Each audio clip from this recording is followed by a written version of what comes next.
Maybe should I do a little intro or something? Welcome to Okay. the FeedBak podcast, everybody. Right? Mhm. Seriously, You I've get said me. that shit so many times, like 160 something times. Yeah. Yeah, So this is the we'll FeedBak do. podcast. I'm back. No pun. Sorry, I had to say it.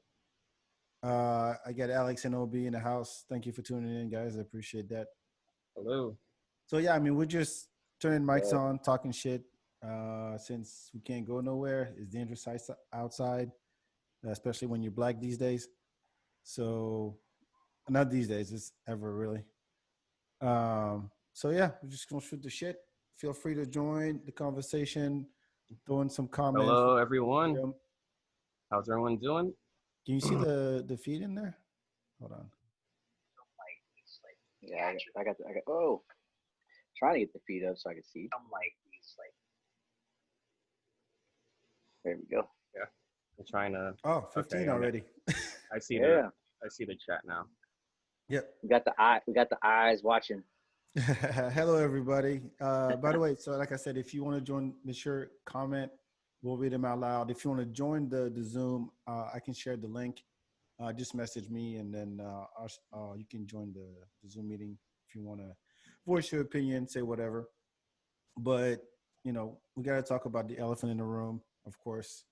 It's been a crazy week, crazy weekend with the protest here in Austin, and I mean all over the country. It's still happening, still going on It's now. all over the world too, man. Yeah, it's over the world. I mean, I saw some videos, like I saw like graffiti, like street art of George Floyd in Syria, like in Syria, in I think Iran or something. Did you see those? Did you see Yeah, those I pictures? I saw I saw a lot of it because, and I was like super surprised because seeing it in Berlin, in the Netherlands, in Yeah. Australia. Like I didn't, for some reason, like I guess before this and before I saw it on Facebook, I was like pretty naive about it. I really thought all these um the racial like injustice was like strictly a U.S. thing. I Oh, it thought, is oh, not. like how our this country became and we had slaves here, so that this is like a U.S. kind of black issue. But then I started talking to people. I talked to me and Beck had a conversation, and he was telling me about stories that happened in France where the cops like killed two teens over there, and the whole country was pretty outraged about that. And then I was talking to another friend yesterday. We had lunch, and then we talked about a whole story that happened in London, like Mhm. recently that happened, and I was like, oh, I didn't realize this is like, I guess black people and Don't matter. We and can't be authority, anywhere, just man. like they, yeah, it's just it's you're having the same issues no matter where you are. Well, there's a story right now in France because very similar to George Floyd's happened 4 years ago. This black guy, I mean, probably in his 20s or something. Same thing. He got killed by the cops by asphyxiation. And so since the with the protests happening here, it kind of took off in France as well. Even though the case is 4 years old, but there hasn't been justice for that guy. And yeah, the protesting in France about that. His name is Adama Traore. I think it must be Senegalese. That sounds like a Senegalese name. I'm not sure. But anyway, it's all over the world. It's crazy. And I want to say, so this morning I woke up and the first thing trending on Twitter was Candace Owens. You guys know who that bitch is? Yeah, Oh, I'm familiar I with know. her. Yeah, Huh? I know of her. Oh my, what a cunt. And I don't even like that word. I mean, did you guys watch the video? Like No, 50, I haven't seen the video you're talking about, but I have seen videos of like her from people posting and stuff like that, and yeah. I don't know. I mean, some of the stuff, I mean, it makes me raise my eyebrows. I'm just like, what? She said that? And Okay, all right. She's entitled to her opinion. Like of course I, she I, is. I like that's. I guess for me, again, like for people that didn't tune in last week, like I'm a veteran, so my viewpoint on this is like like I said last week, and I told the people, like, this stuff's heartbreaking, man. Like all this stuff that's going on, because like for speaking, I mean, I'm just going to speak for myself. Like as a veteran, like when I took an oath of service, I swore to protect and defend the Constitution, yada yada yada. Mm-hmm.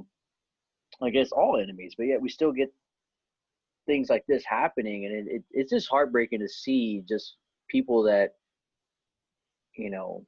that I don't know if the right words this is. Like I feel like sometimes like It's overwhelming. veterans, well, it's overwhelming, but like veterans that we like we're a small percent of this nation that do actually volunteer to serve, Mm-hmm. and we're doing it for rights for people to live free and do the things that not a lot of countries in the world get to do. And I don't know, just when things like this happen, it's just like, man, like I feel like that freedom is that freedom, or that it's just taken advantage of Yeah. sometimes. And I don't know, it's a mixed bag for me. Like it's like I'm trying to see both sides of it, Mm. but I don't have a dog in the fight because I'm not black. Yeah, but So it's hard for me to, but at the same time, it's just confusing, man. Everything is always confusing. if you haven't seen the video, she basically goes on this rant for 17 minutes straight. And she's black. She's like 30, 31 years old. Yeah. And she's like a black conservative, and conservative on the right hand of conservative, because she's a big fan of Donald Trump.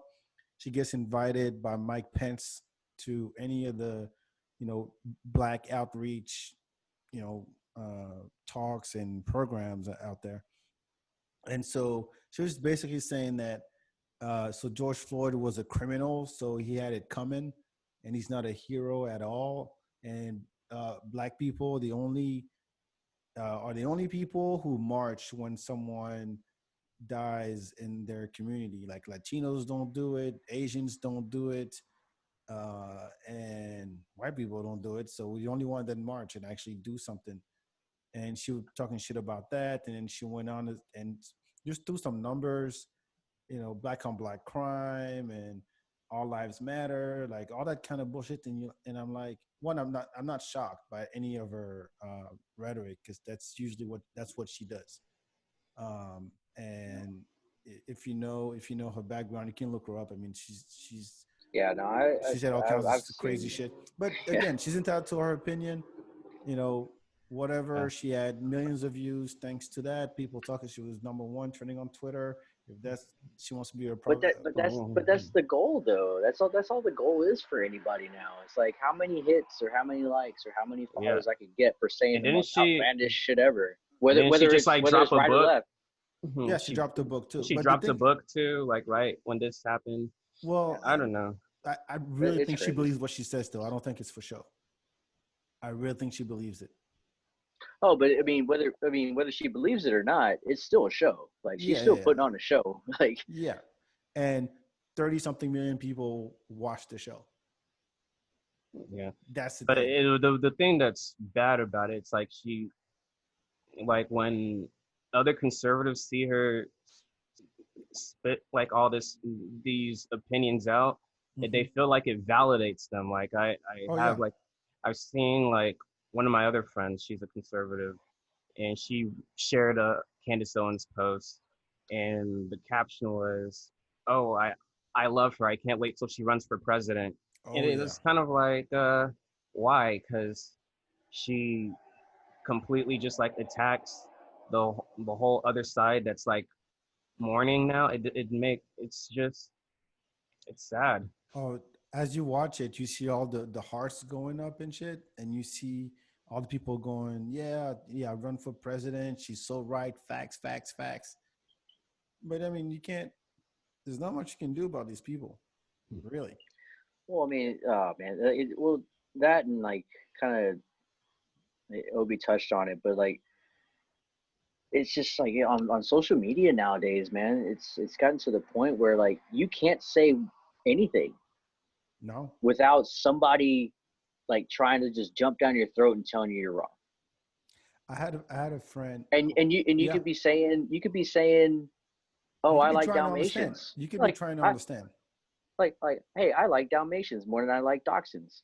And you're gonna like somebody's just. I'm talking. I mean, I'm not trying to make light of what's going on in the world, but I'm just saying like it's that silly that anything that you post or try to support Uh-huh. or like even not saying anything, people get up like they'll like they'll say like, well, why aren't you supporting this or why aren't you saying anything about that, like well, maybe I just don't want to, like, not that I don't care what's going on, Yeah, but but it's like what what is my post, like what is my post gonna do, like it's just especially words, in this on this platform. right? It's just words in a box, and you hit send, I mean, and then that's it, like it's like that's I just don't understand why people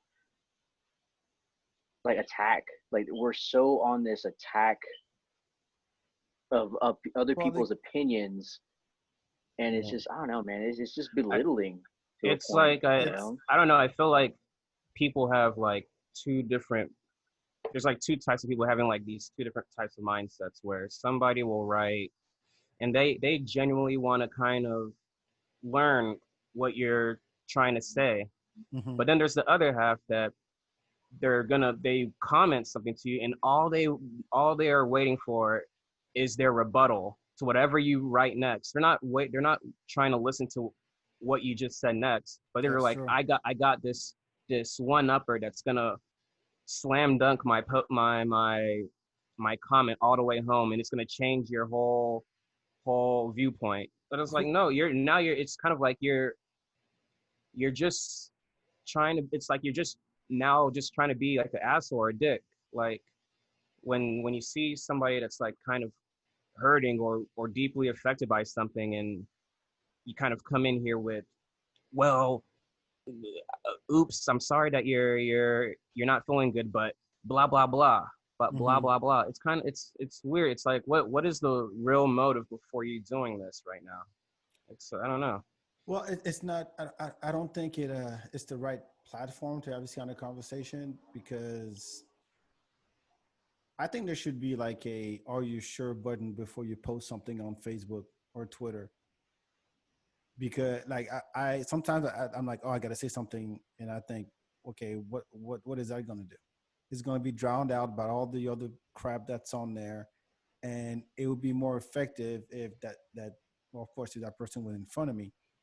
But you really question what kind of impact you're gonna have on someone who's already made up their mind, and people who have convictions, like you're not there's no room for nuance. There's no room for conversation. They just believe what it is. This is what the way it is, and that's it. They're gonna go about their life just thinking the same thing, and you can't really change someone's mind with words on a comment on Facebook or Twitter.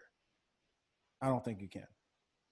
And so Well, to engage in this back and forth, sometimes that can go on for.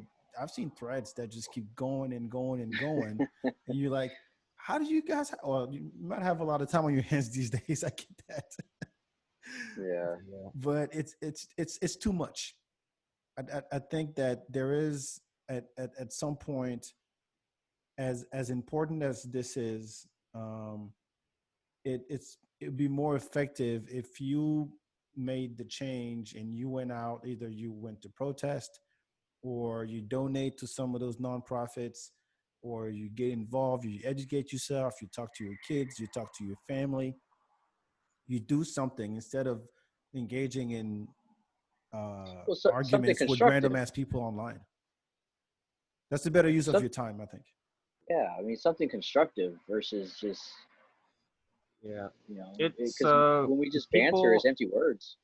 people like to do the bare minimum and feel like they contributed. Like I've noticed, like it's kind of I've I've shared this post and that's all that I need to do. Like and that kind of I don't know. I think there's a little bit of that and then but I agree. You have to kind of for something to actually like get done and change, you have to kind of take further action, like make some calls, go out and vote, go do that. Like you have to, if you're in trouble, you wouldn't just scream help one time and hope that everything is taken care of. You would take that next step to like get help, like at that same like, and that's kind of what society's doing right now. It's kind of like it's like crying out for help and just waiting for somebody else to take that next step and I make it gotta happen. I gotta say, between last week and this week, there's been way more people, what I call people with influence, or I was powerful people, step up and say something. Um, like I was saying Sometimes that, some of those guys that did that got ripped to shreds too because it yeah, Drew was Brees, we should just shut the fuck yeah, up. yeah, he I don't even was. watch the football, but that was silly. That was silly. No, but that dude for the Star Wars guy, John Boyega, is that his name? Yeah, Yeah. Did you see the speech he did in London? Mm-mm. So I yeah. if you can find the video, that'd be dope. Let's see if I He grabbed the megaphone and started saying, "Yeah, this is our moment. We have to do something about this." And at one point, he just goes, "I don't care if I might not have a career after this." And then he goes, "Fuck that shit. I'm going to speak my mind." And Yeah, apparently, somebody tried to do that and they lost their career. who did? The guy who started this whole awareness to what's going on right now, 3 years later, Colin Kaepernick. Oh, yeah, that's right. I mean, that dude hasn't played football in over 1,000 days, and all he did was just listen to a veteran tell him, "Hey, man, instead of sitting during the anthem, it's more respectful to take a knee." Mm-hmm.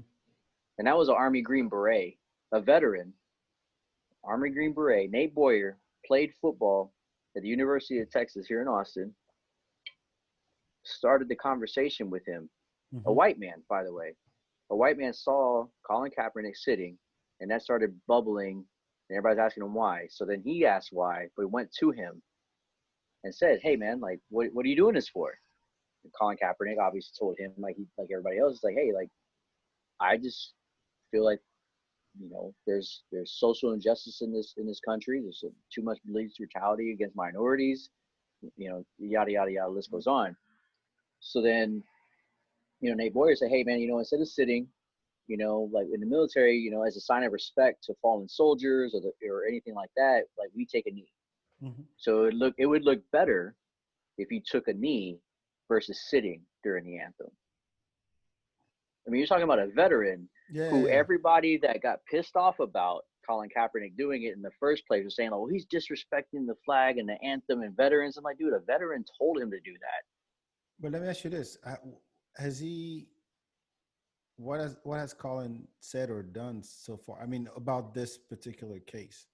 I'm asking because I I have, honestly I don't know. haven't, I haven't, I I honestly haven't don't heard know. anything specifically about the George Floyd case or anything remotely close to this. I mean, but since then, he's put up his own money, which I don't know. He I got mean, money he from must have. Nike. Didn't Nike endorse him? Yeah, Nike endorsed him. I'm saying, but like he's he put has up a his own lot of money for like funds. he does like he does a lot of funds, but he does a lot of like fundraisers and he's donating money. He's out there. I mean, granted, during the whole like the very first height of all this, there were some questionable things that he was doing that kind of I was like, that's not a good look. I still agree with what you're trying to do, Mm-hmm. but maybe wearing socks that have cops dressed as pigs is probably not a good look. Like it's Yeah. probably not smart. But I mean, overall, the message that he was trying to bring out, and then it caught some wind. There was other NFL players doing it, and then it started sparking a lot of other things here and there. But the narrative completely got shifted into this whole like disrespecting the flag, the anthem, and the troops. Yeah, And I'm yeah. like, and then on top of that, and I'll end with this. What bothered me the most during that, and and I could go look back at my thread. What bothered me the most is that one, that people that didn't serve were speaking on my behalf. Mm-hmm. Yeah. Kind of like what Drew Brees was doing, or like yesterday, and he since apologized for what he said. Like, I understand, you know, you have people that serve in the military and their family and stuff like that. You could be proud of that. Mm-hmm. Like, that's something that you have pride in your family, and your family did that.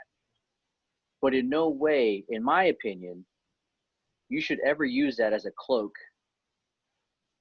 for your own argument when it comes to speaking upon something you never did yourself. And that's happens a lot, and that was happening a lot in the beginning of all this, Mm-hmm. when it became a shift of, hating on the military and stuff like that. And even with Drew Brees yesterday, like, dude, you didn't serve. Like, yeah, your grandfather served, your great grandfather served. That's cool. A lot of great grandfathers served during the World Wars. A lot of those guys were black. Mm-hmm. And what happened when they came home? They didn't get the GI Bill. Yeah, yeah. They didn't get a lot of the stuff that they fought side by side, and died with a lot of other white people, But when they came Yeah. home, they didn't get nothing, absolutely zero. Oh, Yeah. So Obi. to me, the thing that bothers me is just when people that don't serve use people that they know or that are in their family as like their like badge of honor. Like, yeah, they served, I served, and they use that to make their argument. That That's that that that's most bothers me to no end. politicians, right? Yeah. That That's most bothers me to no politicians. end. Well, I Obi, did completely you agree find? with everything you said. I have the video now if you want to Can you, see it. The yeah, Joy. can you share it? We probably Yeah. won't have to play the whole thing, but Uh, he really goes all out. I'll split screen this. Can you see that? Yeah. Okay.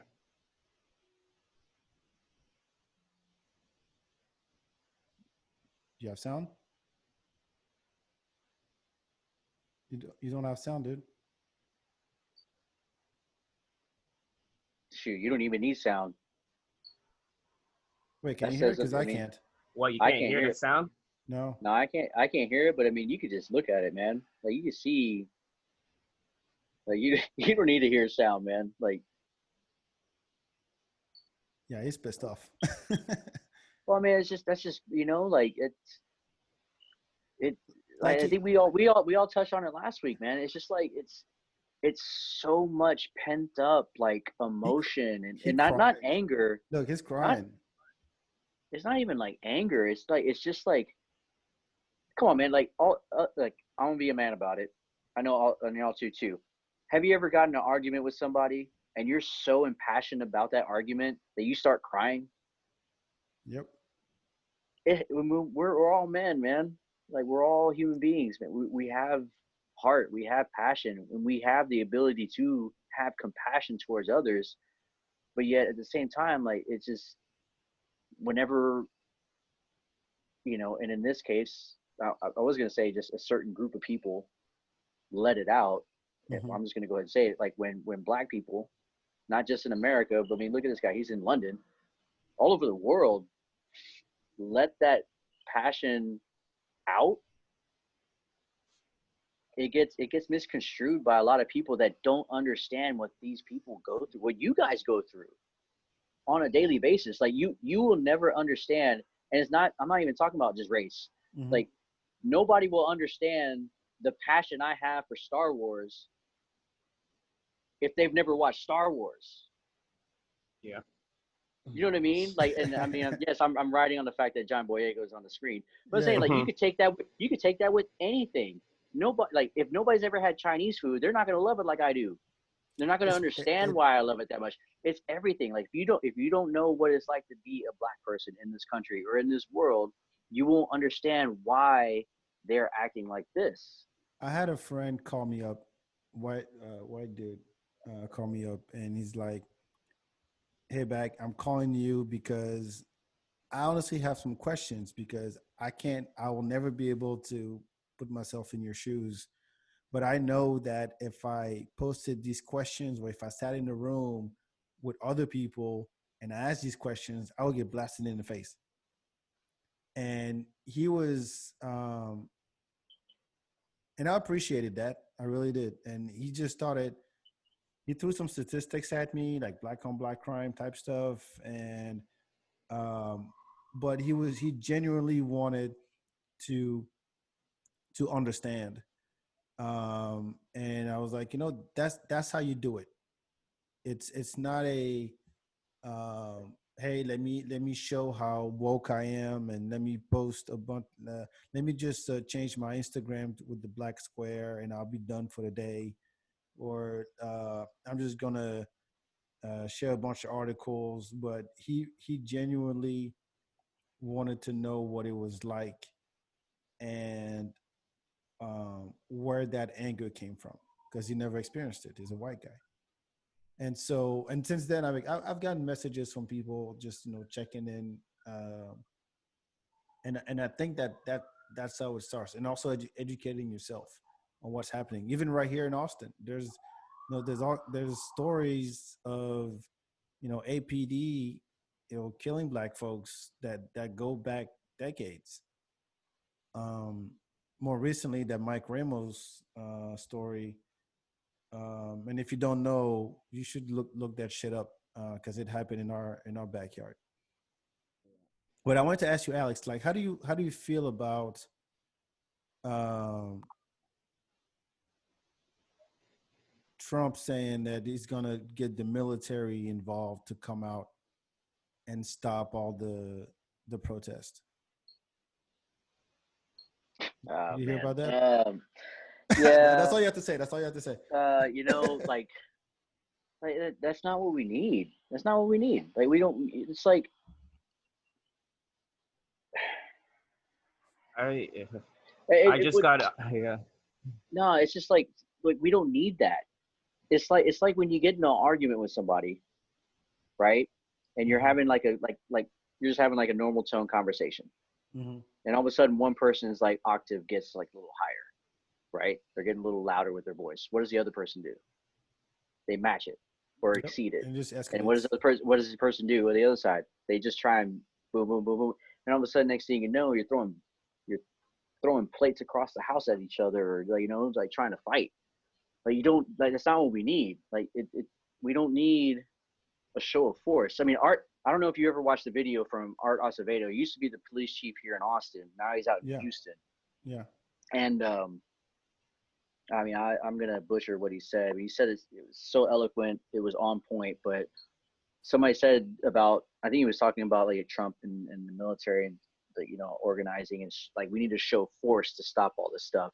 Right. And he just literally said, you know what? If you're not going to say anything constructive to help us out, then shut your mouth. Shut your fuck up. You should shut the He fuck said up. he says just shut your mouth, man. Yeah. Like just And you it's right. you're not helping by doing this. And then like I think I saw in the comments, it's my bro Rob. If you're still there, what's up, bro? General Mathis, earlier this week Mm-hmm. had said something. Said, Former General Mathis. I got the You, quote right here. It yeah, I was. says, He's like, just go ahead. Donald Trump is the first president in my lifetime who does not try to unite the American people, does not even pretend to try. Instead, he I tries mean to divide us. yeah. I mean that's.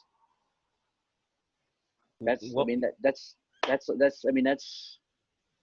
That's I scary. got into a whole debate with a guy I know, like a friend of mine. He's like a big time conservative. So Mm-hmm. and I made a status saying like, "Well, leave it to Trump to make things 10 times worse." And his rebuttal to me was he like, "Well, Obi, he like he's only going to use the military to like stop the looters. Like how can anybody argue with using the military to stop the looters?"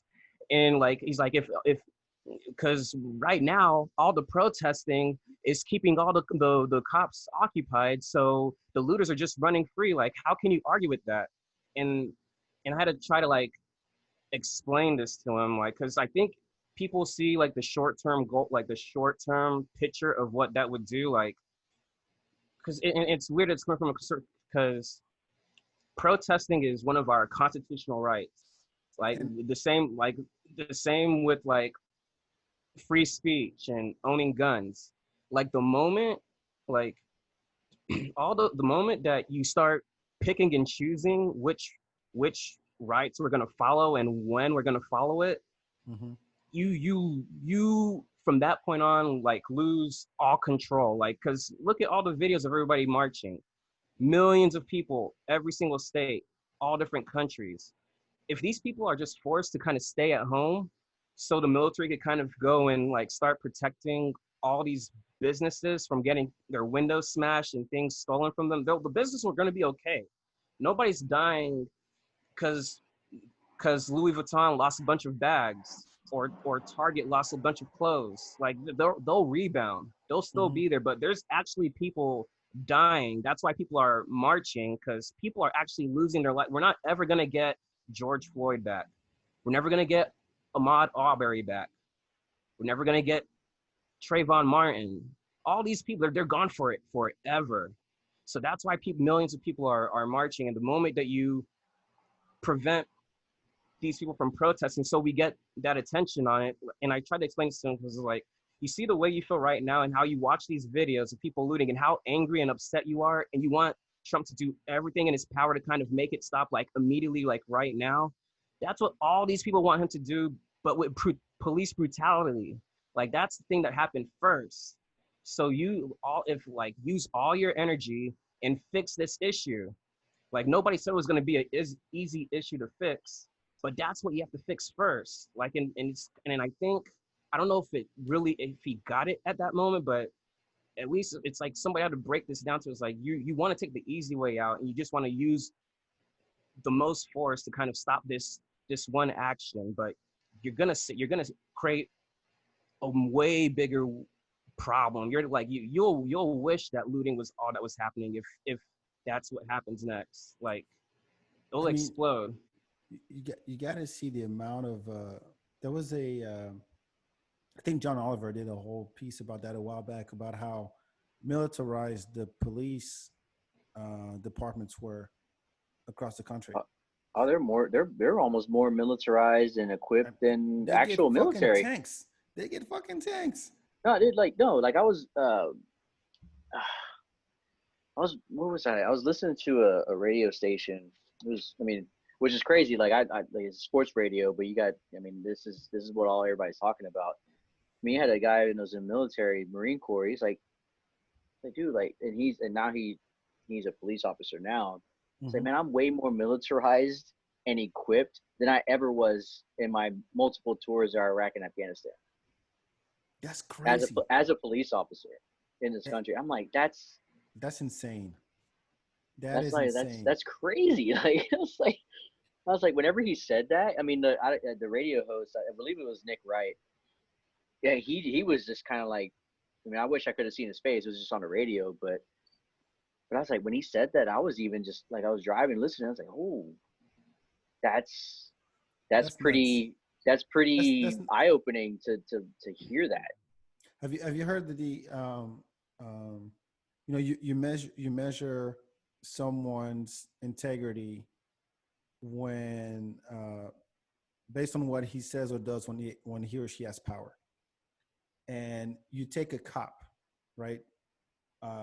And someone who by definition is supposed to uphold the law, protect, and we pay their fucking salaries, and yet you give him that much power, right? I'm sure a lot of those cops are just kids that were bullied in high school that just want to take revenge on everybody else, and they're just like, power hungry motherfuckers. They're like, look, you know what? I can stand here. I'm in full gear. I got mace. I got a baton. I got a gun with rubber bullets. You can't see my face because you can identify me. And a lot of them actually don't even show their badge. They hide their badge number and their name, so that you can't even identify them. And I can be here. I can walk next to you and just you know spray you or throw tear gas or hurt you however I want. And nothing's gonna happen to me. That I think at the core. I mean, we're not gonna solve racism with this case. It's not gonna happen. But at a minimum, if something can be done about the police system and hold them accountable for what they do. Like right now, as we speak, city council has been sitting since 5 o'clock listening to people talk shit about Chief Manley. And he's in there. He's in the conference call, and he's just sitting there and taking it from everybody's like, you should fire this motherfucker. Because just last week, after everything that happened here in Austin, where people got shot, the 16-year-old kid got shot in the head, is in critical condition. This pregnant lady got shot in the stomach. You know, Yeah, people. I mean, that it video was is nuts. I mean, crazy. you were down I there, have. Obi. You Oh probably yeah, saw it. I actually have that video too. Um, Can you show that? I could screen share at the same Do you have sound moment. this time? So I don't know how to do sound. If oh, share computer sound. There it is. Okay. How about you check the button? Yeah. So see. Yeah, like I remember all of this. Like when all of this happened. The entire time we have been out here, working class Can you hear people that? who have passed by, among their husband supporters. So this is on Ocean 35. So forward. This is the mark. Yeah, a little bit. Can you turn it down? It's just up there shooting. Yeah.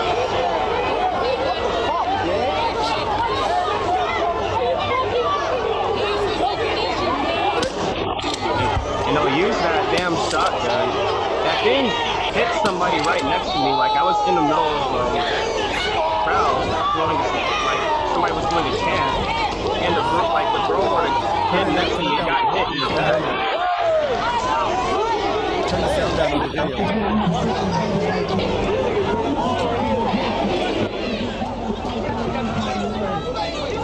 I was trying to say like that shotgun that cop is using.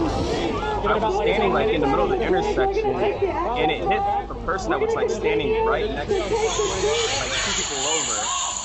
And I just started ducking, and I ran underneath, like covered underneath this bridge.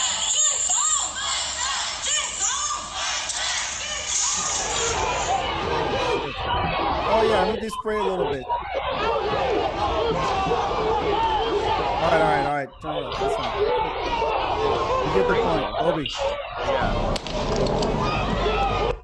Right next to that big billboard that says "Stand Together," whatever that billboard says.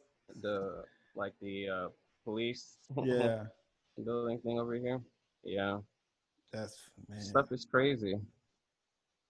So they played that video to the council members who are, and it's not like the budget. People asking to defund the police department, which I totally agree with. I mean, it accounts for 40% of the budget in Austin. They spend the budget for the police is $451 million. Can you imagine what you could do with that money if you just let's not give him tanks and let's not give him all this fancy gear? Well, let's hold on before I don't want to keep bagging on APD and stuff like that. Like Someone's got to be held accountable well, here, man. I get that, but in this instance, I just think that, you know, like you brought up the budget. Let's roll with that. Like, do we really trust the city of Austin and their counseling to do anything right with the budget? I mean, look at the highway system, the rail system. Let's look at every other infrastructure part of this country, like about this city. Mm-hmm. I mean, as Austinites, people that have lived in this city, or people that are watching this that don't live in this city anymore, they probably don't live in this city because of that council. so Sure. So I mean, like, so we could go crazy with the budget and stuff like that, but but you're talking about, so you're saying like we're spending way too much money on the police and militarization of police, like that. Said that but your friend had more military gear, right, as a police well, I mean, officer. it was somebody I heard. The... It was somebody I heard on the radio. But here's the thing, though. But it's not just our city that does it. Our country sure spends more money than the next 10 to 15 countries combined Mm-hmm. on the military. Yeah. Yeah. So And the it's allies not too. just down to, well, it's not even, it's, let's say it's a systemic thing. Like it's not just APD, it's not just LAPD or NYPD. It's a system wide thing. Like It's the it whole comes from country, and higher. But it's got and to then you have to start think. You somewhere. have to think the next level. It's like if you spend that much money, you want to use your new toys that you just got. Like you don't want to just like you spend all that money and it's just sitting for It years is and waste years. money. But hold on. But I think that if something's going to change about that, it's going to happen at the local level first. It's not going to happen from the top, because it's those communities that, like, look, if I live in you know if I lived in the hood and the cops that I see walk around are like fully equipped and they have all these armored vehicles just driving around, that doesn't make me feel safe, but especially if I'm black. So it's not a Well, it's I'd got like to know the what bottom I up. like to. Well, I mean, I say if I'm seeing police in tanks, there's something really going down. Like something really has gone down to where it's gotten to that point. There's a question in the comments. Do you think it would help to have more military style training for police? I saw that. I mean, if we're gonna stay with militarizing them, I guess so. I mean, they got to know what they're doing if they're gonna be equipped that way.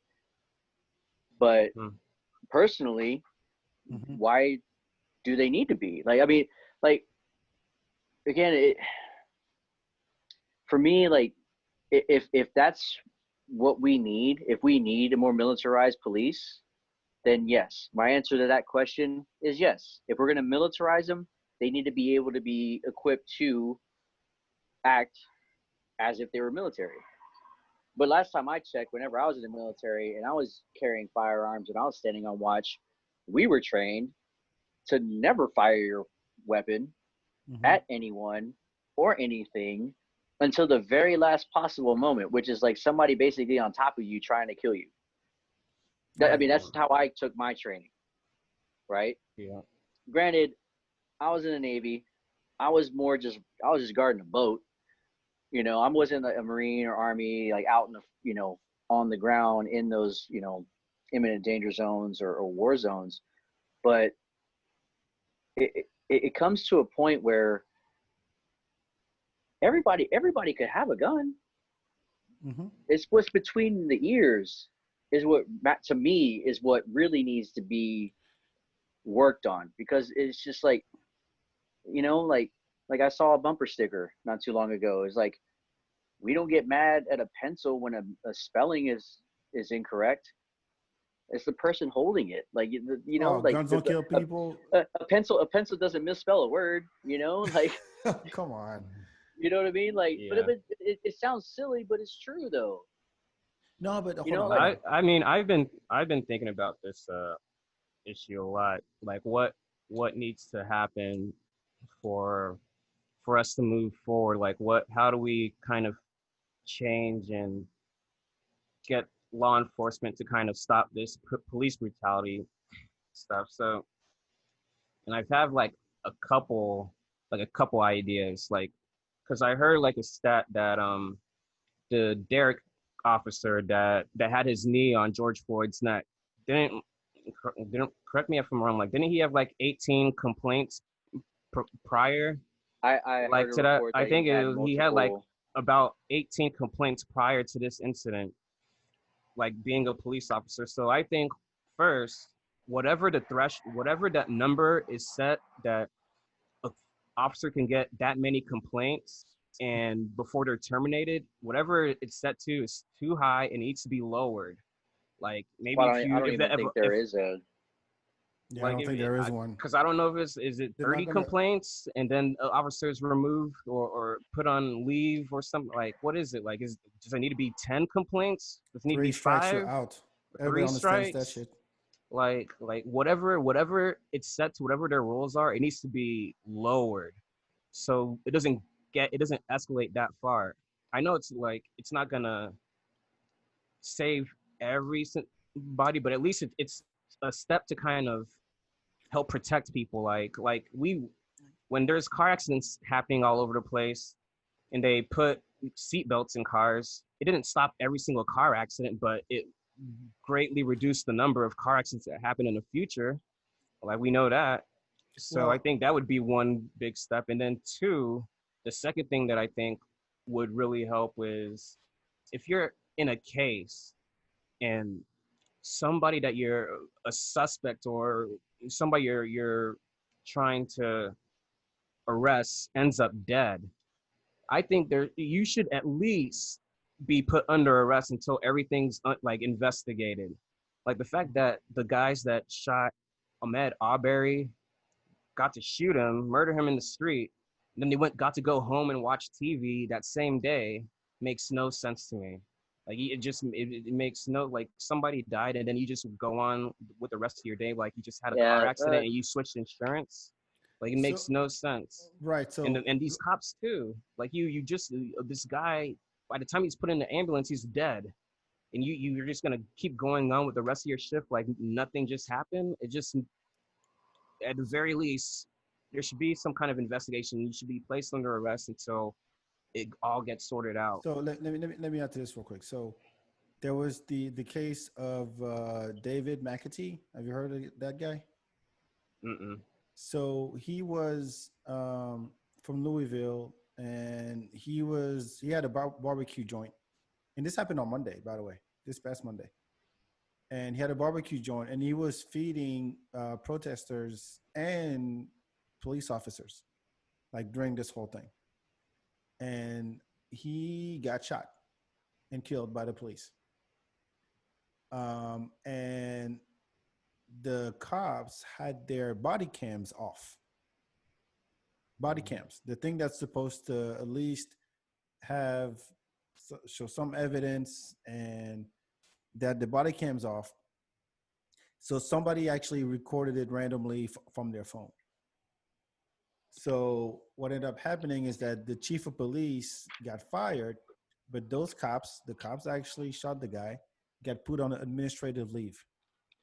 Now, to your point, OB, I think that the issue here is not how much training do they need to get, but how do you hold those people accountable? We know how much of a brotherhood the police force is. They're not going to rat each other out.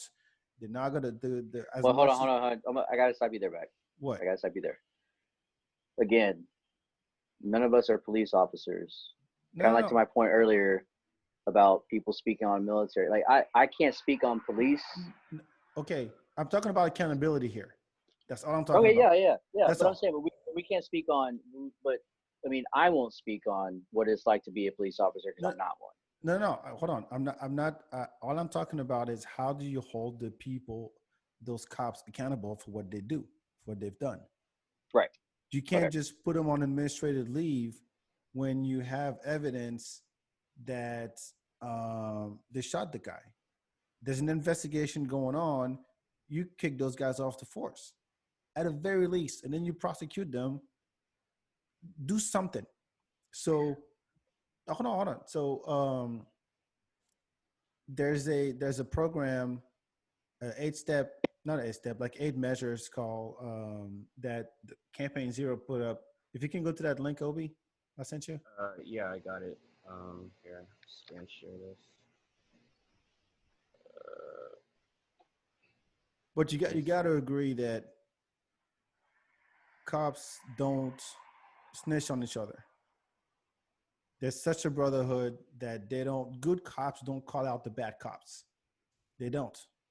Well, we kind of talked about that last week, though. Yeah, Like yeah, but that is it's that is it's true. a it's a tough it's a I mean, but you got to think about it. It's a tough spot to be in. I mean, like, I but totally but get it. but at I, the same time, like again, devil's advocacy. I'm gonna invoke it here. Like, how many times have you known somebody done something wrong and you didn't snitch on yeah, but it wasn't. It them? wasn't. No, but I I'm didn't not have the again. I'm power not to saying act.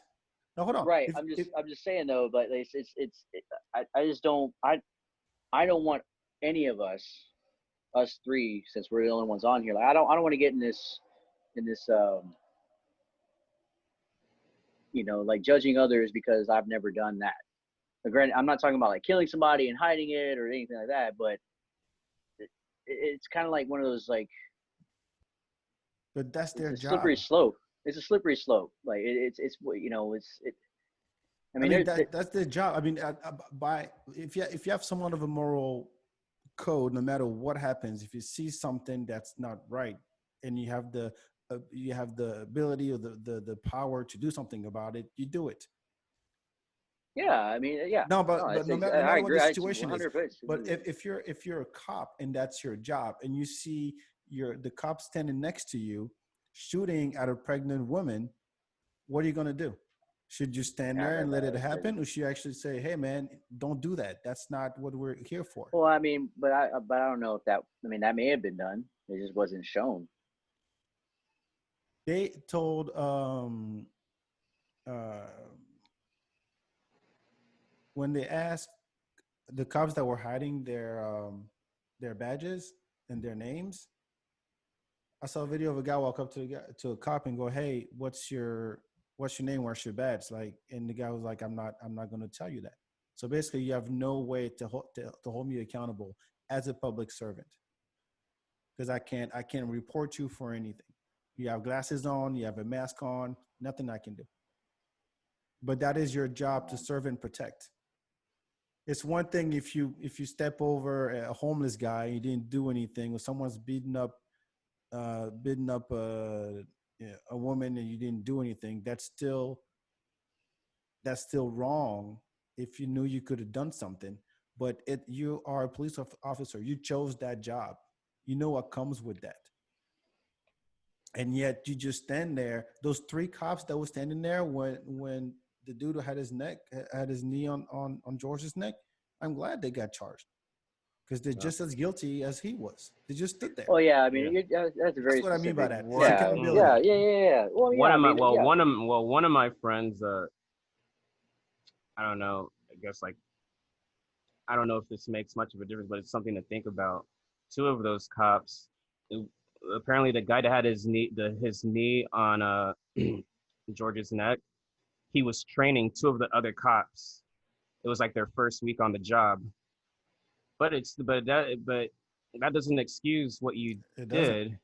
It doesn't excuse it, because at the same time it's like you're supposed to have like some kind of moral soul to you. If you know what you're like, it doesn't take a genius to know my body weight sitting on this person's chest.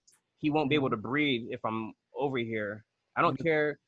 I don't that it's the same logic of if somebody told you to jump over a bridge, will you do it? Like just because he's training you, like it you still killed somebody. Like it just we have a moral code.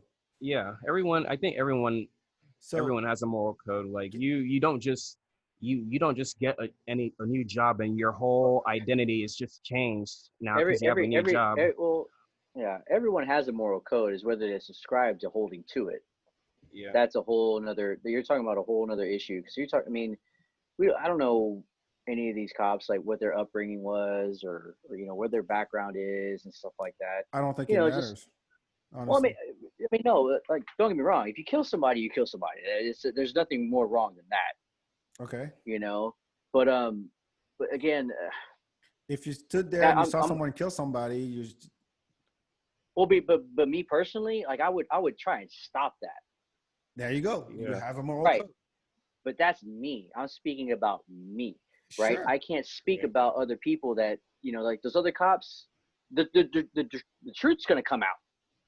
The truth's gonna come out, and I'm gonna believe that the truth will come out because no matter what people do, and I'm gonna dip my toe in the water of my faith. No matter what you try and hide, it will come to light eventually. Whether Let it's me by your doing, somebody else is doing. Like the truth will come out. let me ask you this, Alex. Yep. Is there some reason that you can give any of those cops that would that they can tell you right now that would make you say that they're not guilty? Is there anything that they could possibly say? I didn't get laid last night. My wife hates me. So I'll Because just put that I didn't I say mean, shit. No, no, no, no, no, no, no, I'll admit, no. because I'll admit, in my head, thinking about this, and after I watched the video, I was like, I'm trying to like, is there any logical reason why I could have just stood by and let this happen? Like, and I couldn't think of one. There's utterly no And reason that's your fucking job. I could it just No, I mean, I no, I mean, again, somebody died yeah. by another person. Like Okay, let's that's take the that hold on, Alex. that's Let's take yeah. the death part out. There's plenty of videos out there of cops just beating up on somebody, on women, on kids. Plenty of those. Plenty of those. So you're the there's your partner. You're right together in the car. You see something, whatever. You take this woman. You start beating her, and you're the other cop. You're the partner. There's no death involved, but you know that that's not right. You know that's not right, and yet you just let it happen, and you don't do shit about it. Yeah, because I it's kind think of you're like just as your guilty. reason. Well, you're It's like talking about it's like your reason that you're not pushing it. It seems like I'm not in your shoes, so I don't know what I could like. It's like it's it's a cop out. It's like I don't know, pun not intended, but it's just like it's like, oh, I'm not in your shoes. Like but we're human. I know that I can't. Like if I'm a 250-pound guy and there's a 100-pound girl, and I'm just welling on her, like trying to arrest her, that's not right. I know I could easily and safely arrest her for whatever she did wrong and put her into a vehicle. I don't have to use like overly force to the point where she's injured. Like Let's what is a gray that they put into the back of the cop vehicle and broke his neck? Like did it really take 7 cops to put one guy into the back of a vehicle to the point where y'all broke his neck? yeah. It, So it some make of it makes no sense. the argument against That's overused. well, yeah, it's excessive force, and that's why it's a part of any kind of lawyers the case against this such thing. Um, I mean, I don't agree with it. I don't. I mean, I've been in situations whenever I used to work downtown, and I wasn't a part of a fight, but then I just all of a sudden here comes pepper spray and mace, and all of a sudden I'm getting tackled because I was just trying to break up a fight, and then like I'm being you know excessively forced upon to try and stop me from being attacked or whatever, but um it's not the same thing as what's been going on to the African American community, but yeah, I mean, yes, there is. I don't agree with the excessive force to try and defuse a situation. here. Let's I go. think Hold on, Obi. Let's go to A. Can't wait. Share your screen again. Let's go through those points, and maybe Oh, they'll clear okay. some things up. Uh, yeah.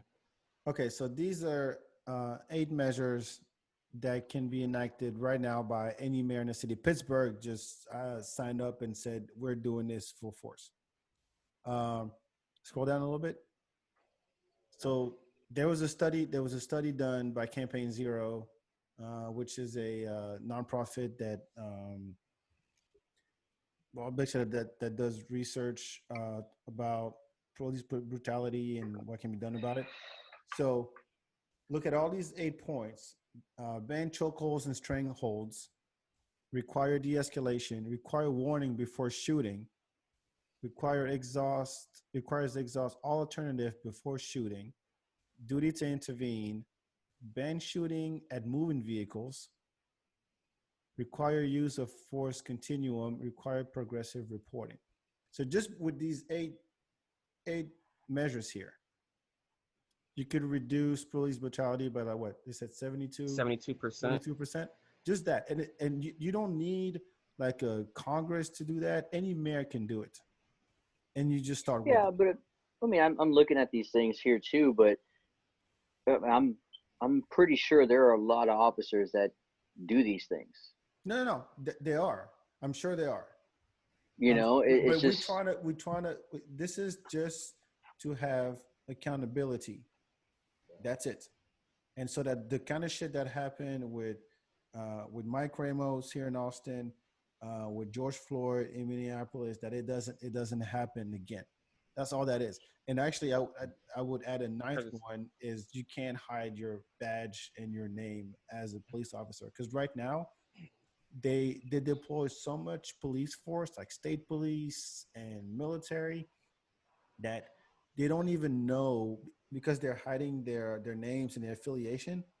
When you have a cop in front of you, you have somebody in gear with guns and all kinds of stuff, glasses, mask, helmets, and everything. You don't even know what affiliation, I've who they're with. You don't even know who like, they're with. State and I police, think military, well, city police, or what?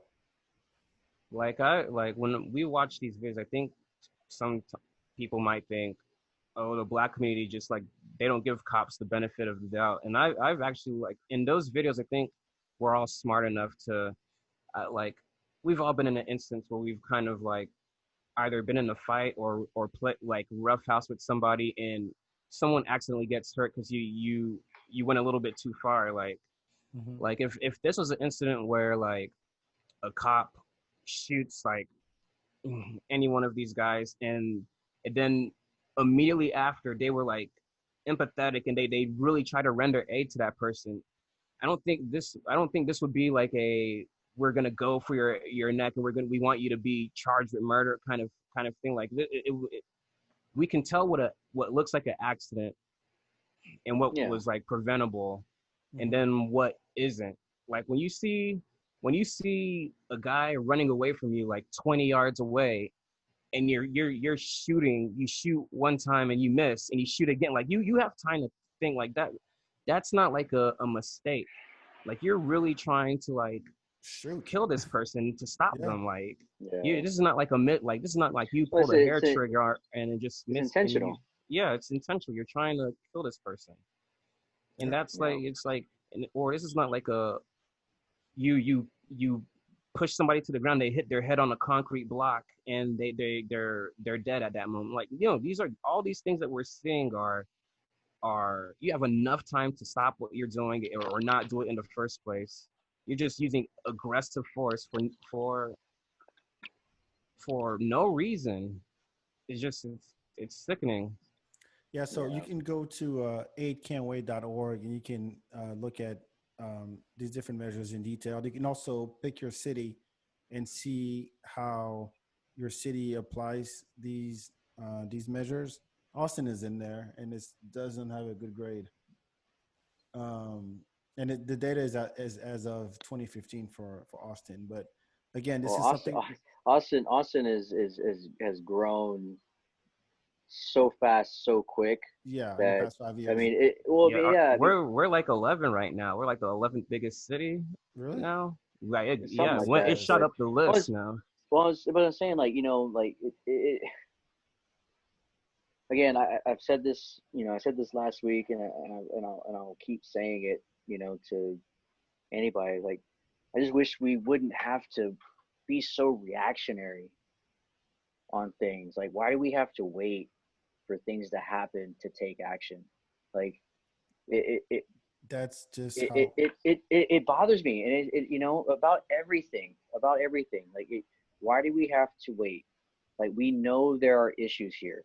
We're not this great country that has all the answers, and we're ringing the bell of like, hey, follow our lead. Like, we have issues.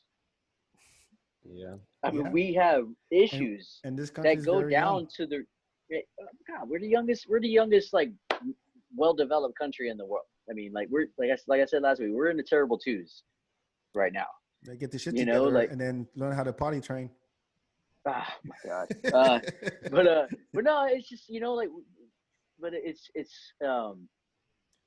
until and the way, and I know Obi was talking about how we could fix this. Like the way I would fix this is like you have to break it down, man. Break it down to the base element and build it back up from the ground up, and get rid of the things that divide us. Get rid of the things that keep us I, at each other's throat and keep us at a systemic level. Like there are things put in place mm-hmm.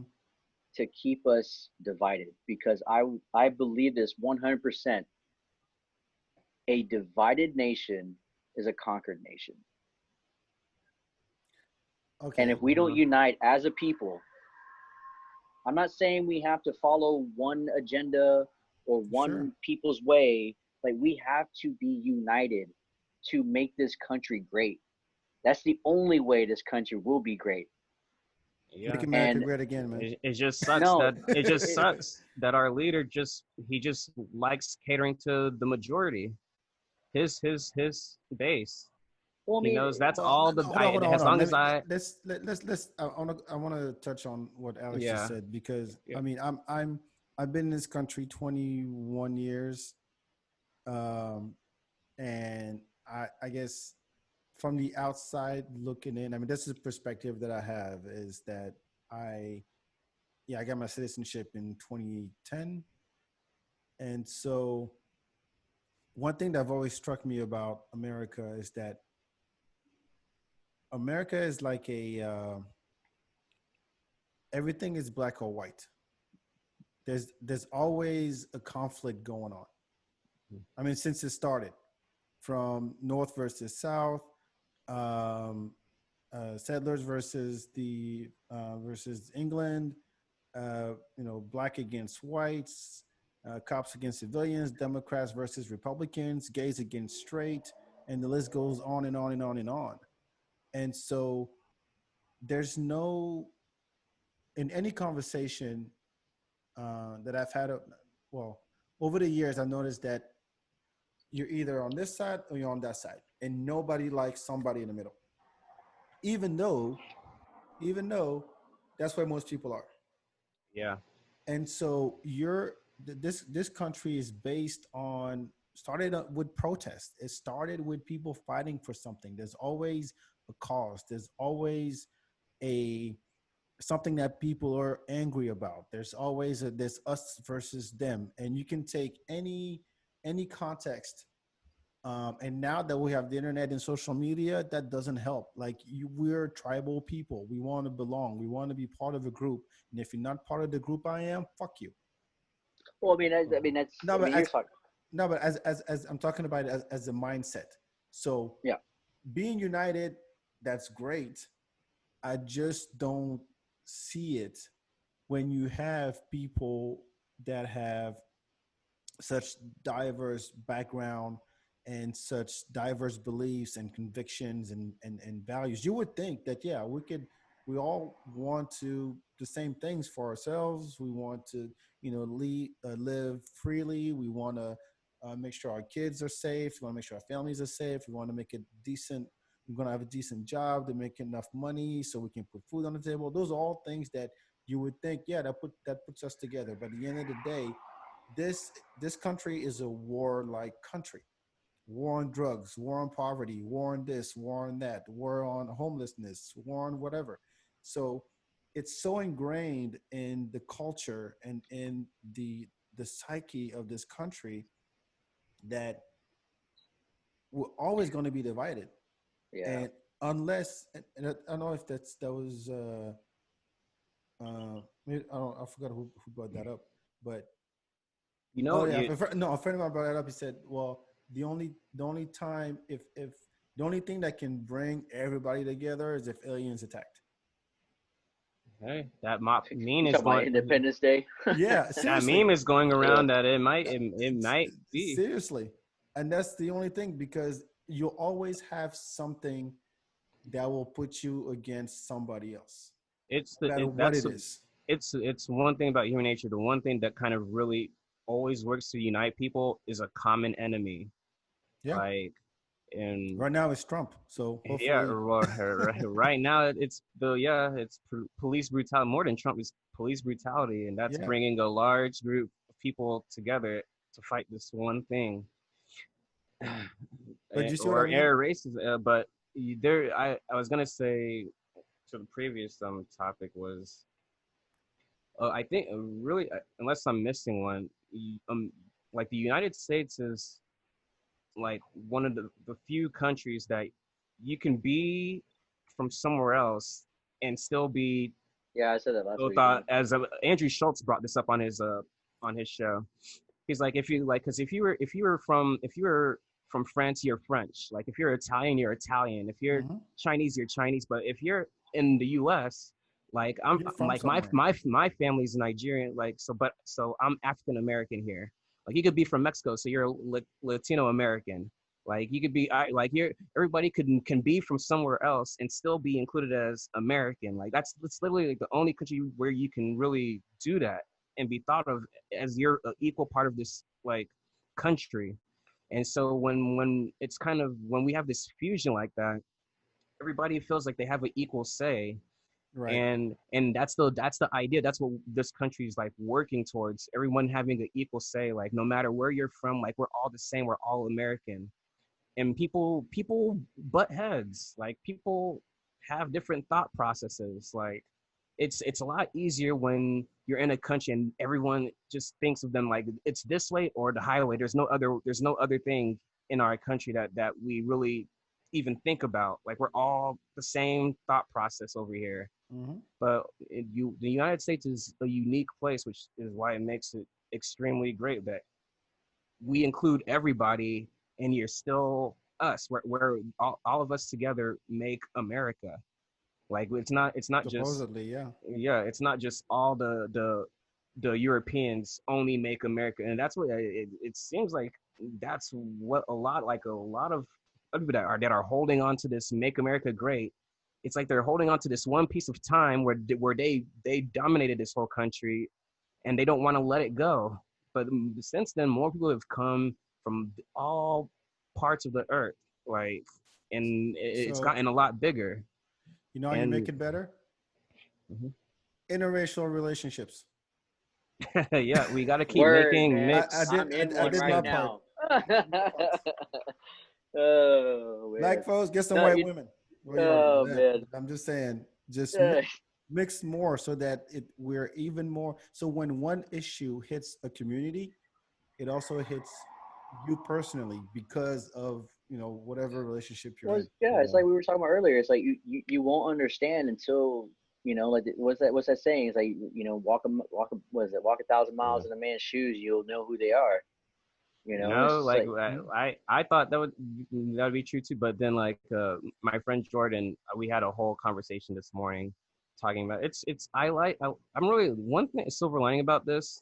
I love having all these conversations with all my different friends. I went on a walk with this morning with a AD from my TV show I work on, like, and he just wanted to. He's a white guy, and basically we just walked around town lake. He just wanted to kind of, because he's been feeling emotional.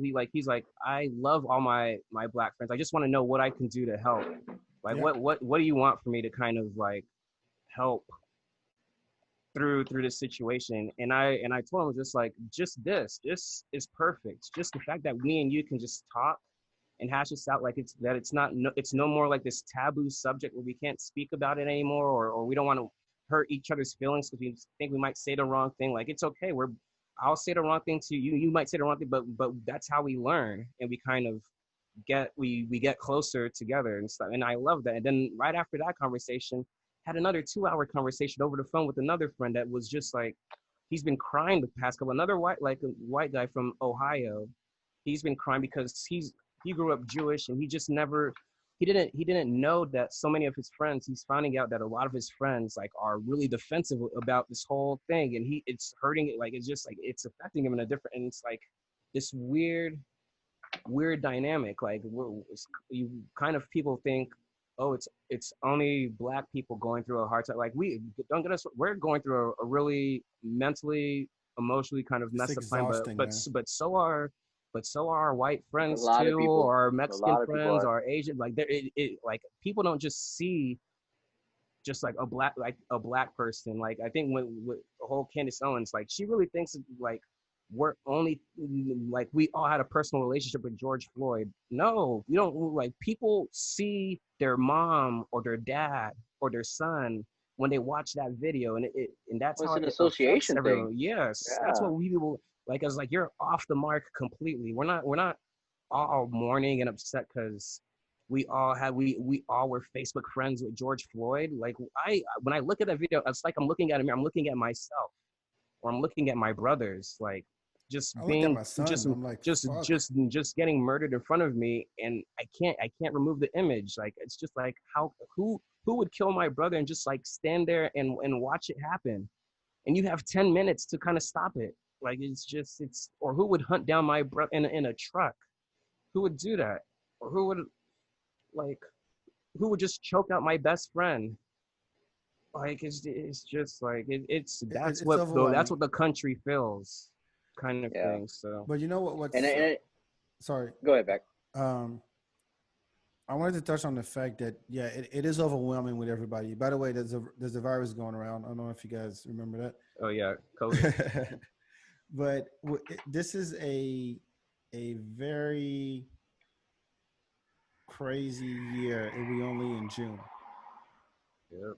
And Right. so, and it's all the things that happened in the past 6 months, from Kobe to the virus to this and Remember, unemployment and everything, people losing jobs, shit remember shutting down. we started this year with like a massive Australian fire, and That's that right. seems like that Mm-hmm. was like 5 years ago. Exactly. So I think that it gets to a point where it's exhausting, and you can feel the frustration in people, and it's too much, and especially if you try to keep up with this too much.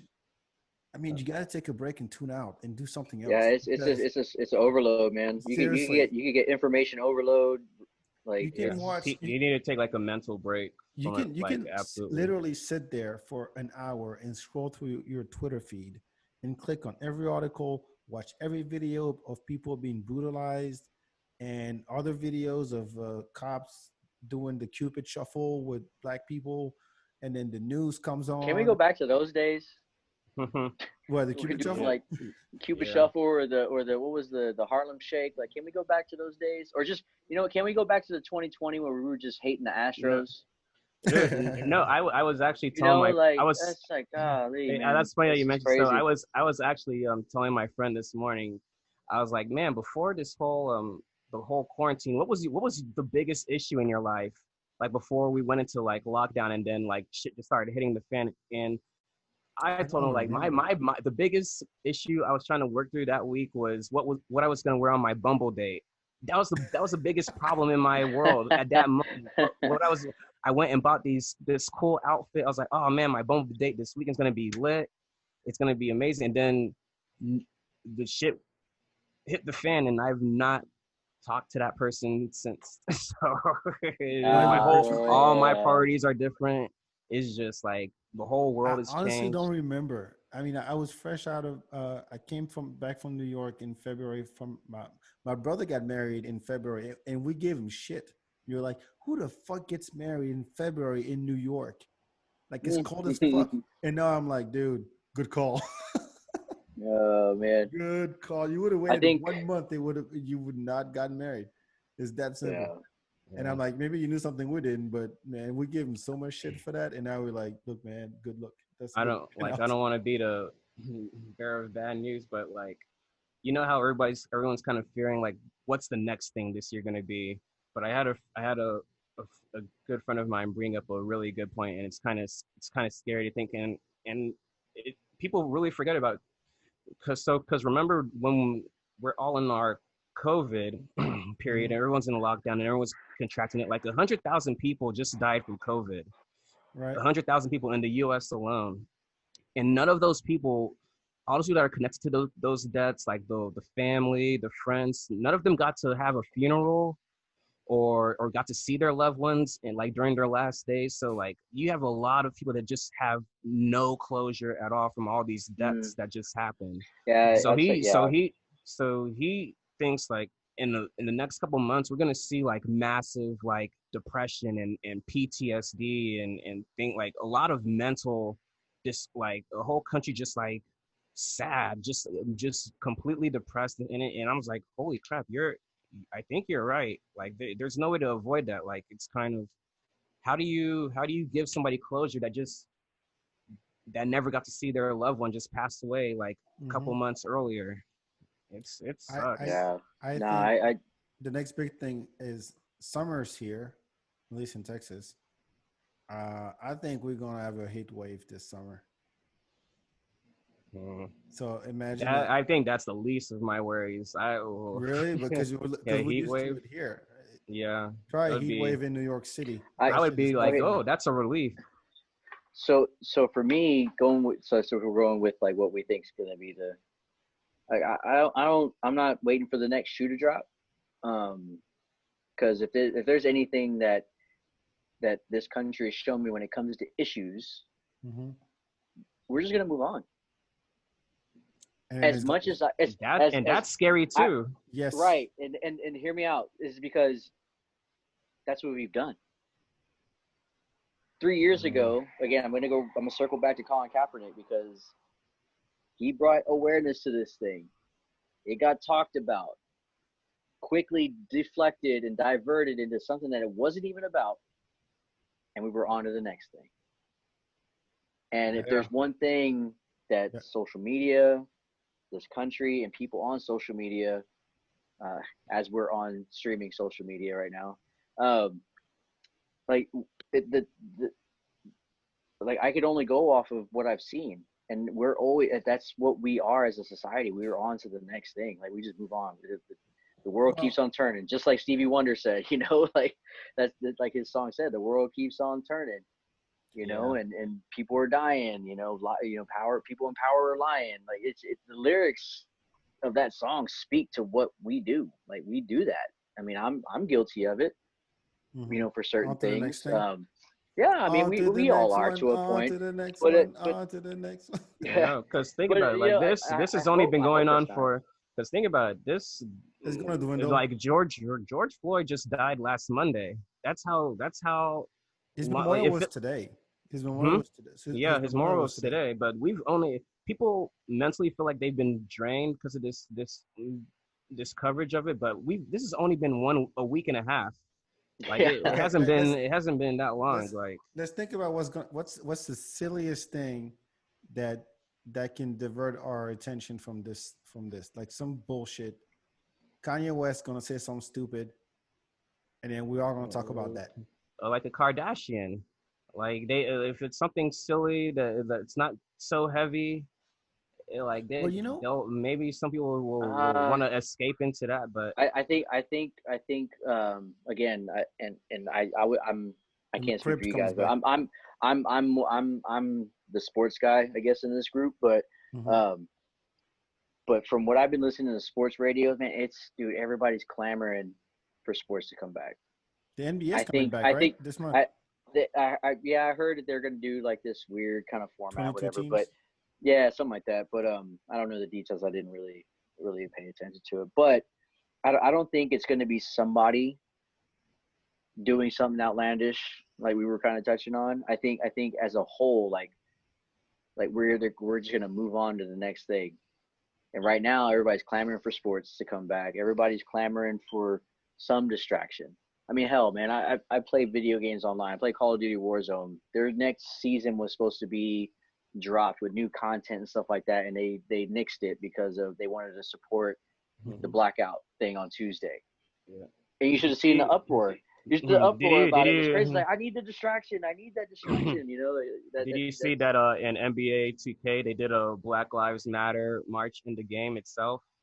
Like in I like did on not see that. I that did yeah, not I see thought that that. was, I was like, man, this whoever I don't know if it's EA Sports, whoever came up with this, No, it 2K was 2K Sports, they're on it, man. They do a really good job with yeah, that I was 2K like series. that was genius kind of thing. It was like online. they gave you know how you kind of create a player, they put like Mm-hmm. Black Lives Matter like shirts in the video game, so then all the people that usually play online and all these matches are just all in one room and They they're just even, all like kind of talking like on their headsets and marching yeah, in the VR world kind of. It pretty was dope. Yeah, creative. they did something like that for whenever the whole COVID thing came out and everybody's on quarantine or stay at home orders and stuff like that. They You did know, they released um, like shirts with different countries, hmm and on the back it had said hashtag stay safe. And Yeah. even and just to finish up with the 2K thing, like I mean, even throughout the COVID thing, they do this thing called 2K TV, and they were continuously putting out new episodes, but social distancing, doing like what we're doing right now on Zoom and stuff like that. And they were keeping people in the loop, and they even had like a NBA tournament with NBA players playing 2K against each other. Like just Okay. something to Yeah. kind of keep everybody's spirits up throughout all this. So Wait, I can't remember. So did the Olympics get moved to December or is it no, next next year. year? It's next year, next but it's still next going to be summer, called the Oh, okay. 2020 Olympics in Okay. Japan. Because I was thinking like, man, if they No, bring but that back.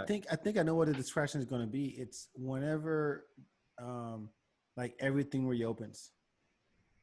No, things are reopening. No, yeah, but like everything to where there's no restrictions anymore because theaters are not open yet. But I Restaurants have to mean, deal with the social distancing. there's not gonna be like a one solid day. Every place is opening like it's like a rollout. Yeah, it is a robbery. I mean, but when the rollout is over and you can go about your life, you can go back to work just like you did before. You that's wake you're up, talking go about. to That's work. going to be the move on. That's going to be Yeah, the that's move on gonna be. No. You know moment. what? I don't have time to deal with this shit because now I have shit to do. Because up until now, there was nothing going on but Tiger King and the Rona Which I and haven't seen and Tiger the King. Last Dance. I'm not Don't. gonna watch that. I'm So not gonna Tiger watch that. King, the coronavirus, the Last Dance, and now this. So I mean, we still have one more big thing on the schedule for this year, like guaranteed, which is going to November. be November, the what Yeah. election. Thanksgiving? The election. No, the With Yeah, election no this matter year. which way the decision, like no matter which way it goes, it's going to be uproar. But I yeah, mean, there are so primaries going on right now, and yeah, but that one will be. I feel like it'll be just as big of a mess as what's happening right now. yeah, but I think the I, distraction will come within like the next few weeks. Yeah, yeah. I know we'll have something between Oh them, yeah, but that'd be that one something. is for sure. Netflix will come out with a new documentary about there's the Jeffrey Epstein documentary that just dropped. I'm surprised nobody's talking about that. Mhm. But that's how we operate. And the thing is that the media really enjoys that kind of shit too. They really do. As much as they yeah. want to report, they want to be on the ground, they want to do all these things. Every every channel is battling for the hottest content, and Americans love entertainment. No matter how you frame it, no matter what spin you put on it, Americans love to be entertained. The news is really entertainment at this point because it really, whether you get it from Facebook or you get it from Twitter or you just watch CNN and you just watch it and you see these reporters on the ground in Washington D.C. getting shot at, like you can't wait. You're like, oh my God, he got shot at. That's fucked up, but that's pretty cool. I got to see that on live TV, and because they have to keep feeding this entertainment wheel. They love this shit. They love it, and Well, I it's mean, it's a different. I mean, to me, it's a different media from whenever I grew up. Because I remember, you're talking about like all these different things that happened. Uh, I like that. I think people Um, true. I like that. Um, but no, I think media nowadays it's because I mean, I don't know if you guys would agree with me. Social media has made a huge impact on how media is done now. that's all they do. Because They I mean, well, rely on think about social it. media for But news. well, yeah, I mean, well, because it's easier, it's more accessible, and it's right Yeah. there. Um, and it's just like the microwave approach, like they Mm-hmm. just it's boom, bing, done. I remember growing up as a kid. You got your news from a couple different places. The Right. newspaper, Tom Brokaw, Walter Cronkite. You waited all day to watch the evening news to get You're your dating news yourself, man. from a person. I'm gonna date myself. I remember watching this stuff. Peter Jennings. Peter Jennings, yeah, man. That you waited to watch that stuff. I mean, at least my age demographic, if I am older than you guys, Mm-hmm. like I remember, after watching America's Funniest Home Videos and watching somebody win a prize for whatever, Peter Jennings was right on afterwards, giving me the news. Mm-hmm. You know, I remember my brother. He was served in the Navy during the Persian Gulf War. What was my family doing? We were glued to the TV watching Peter Jennings giving us the news, like My the my concrete dad would news. have it on every single morning. I have that like ingrained in my head. Just yeah, like man. Like this, the because I remember watching those events. I remember watching the Berlin Wall fall on live TV. I remember, but those moments happened. Like there was a lot of great, like I wouldn't say great moments, but I'm saying there was a lot of those like I'll never forget watching that on the news. And where you and were. nowadays, yeah, and where I was, like nowadays, like the news is so oversaturated by social media and now the yeah, media that it's there are no landmark moments anymore. no, It's just there like it's just there no, it's an no. ongoing thing of just like There are there are, and I'll prove it to you. Like so, both of y'all, where were y'all when you found out Kobe Bryant died? How did you find it out? Oh, where was I? Oh fuck. Yeah, good. I was on a date, and then my I date don't even looked know at where I her was phone now. on Facebook, and she's like, "Wait, Kobe Bryant died." And then I pulled up my Where phone was I? and I looked at Facebook, and that's how I found out on social media. Yeah. Where No, were but you? no. But it's not. Here's the thing. That's There, how there, those are the moments how we're gonna find out. It's like no longer sitting in front of a TV. It's gonna be that no. moment where Hold on, hold you on, hold on. code to Obi, confirm. I think social media serves its purpose as a crowdsource type of information, you know, machine, right? No, Because it has its great uses. no, That's for it sure. does, it does. I mean, the Arab Spring started on social media, and people were uh, I mean, just what's happening now. Most of the news that's being reported comes from social media, because the TV stations cannot be everywhere at once, so they rely on other people's accounts, other people's videos that people post to put to as content. And so, but the thing is, the concept of a news, like a news show, just like the Walter Cronkite, like you were talking about, um, now it's more of a it's not just reporting what's happening. It's let me also add my opinion to it. Let me add my little spice to it. And Mm. it's not, it's opinions. If you really want to watch the news, as in, hey, this happened and here's why. This happened and here's why. This happened, here's why. Let's talk to an expert for a couple minutes or not. There's just, let me tell you what's happening. You cannot watch American news. Well, Yeah, by the you time can you because even get to the now news, it's not it's opinion based too. Yeah, but the yeah, thing is, it's opinion based, but the goal of those news organizations is to sell dish soap. yeah, They talk about, so the think about it this way. The the uh the idea that you have a show that's about an hour long, right? And you have talking points that you're supposed to, that your producer gives you, or that your boss, whoever, gives you, and that's what you talk about on the air, right? And then you go, okay, let's talk about this. Let me invite senior correspondent or senior analyst, blah blah blah, and these motherfuckers are going to tell us their opinion, and they don't know much more than I do, really. They're just giving an opinion. Oh, I think he thinks this. I think this is gonna. You don't know shit.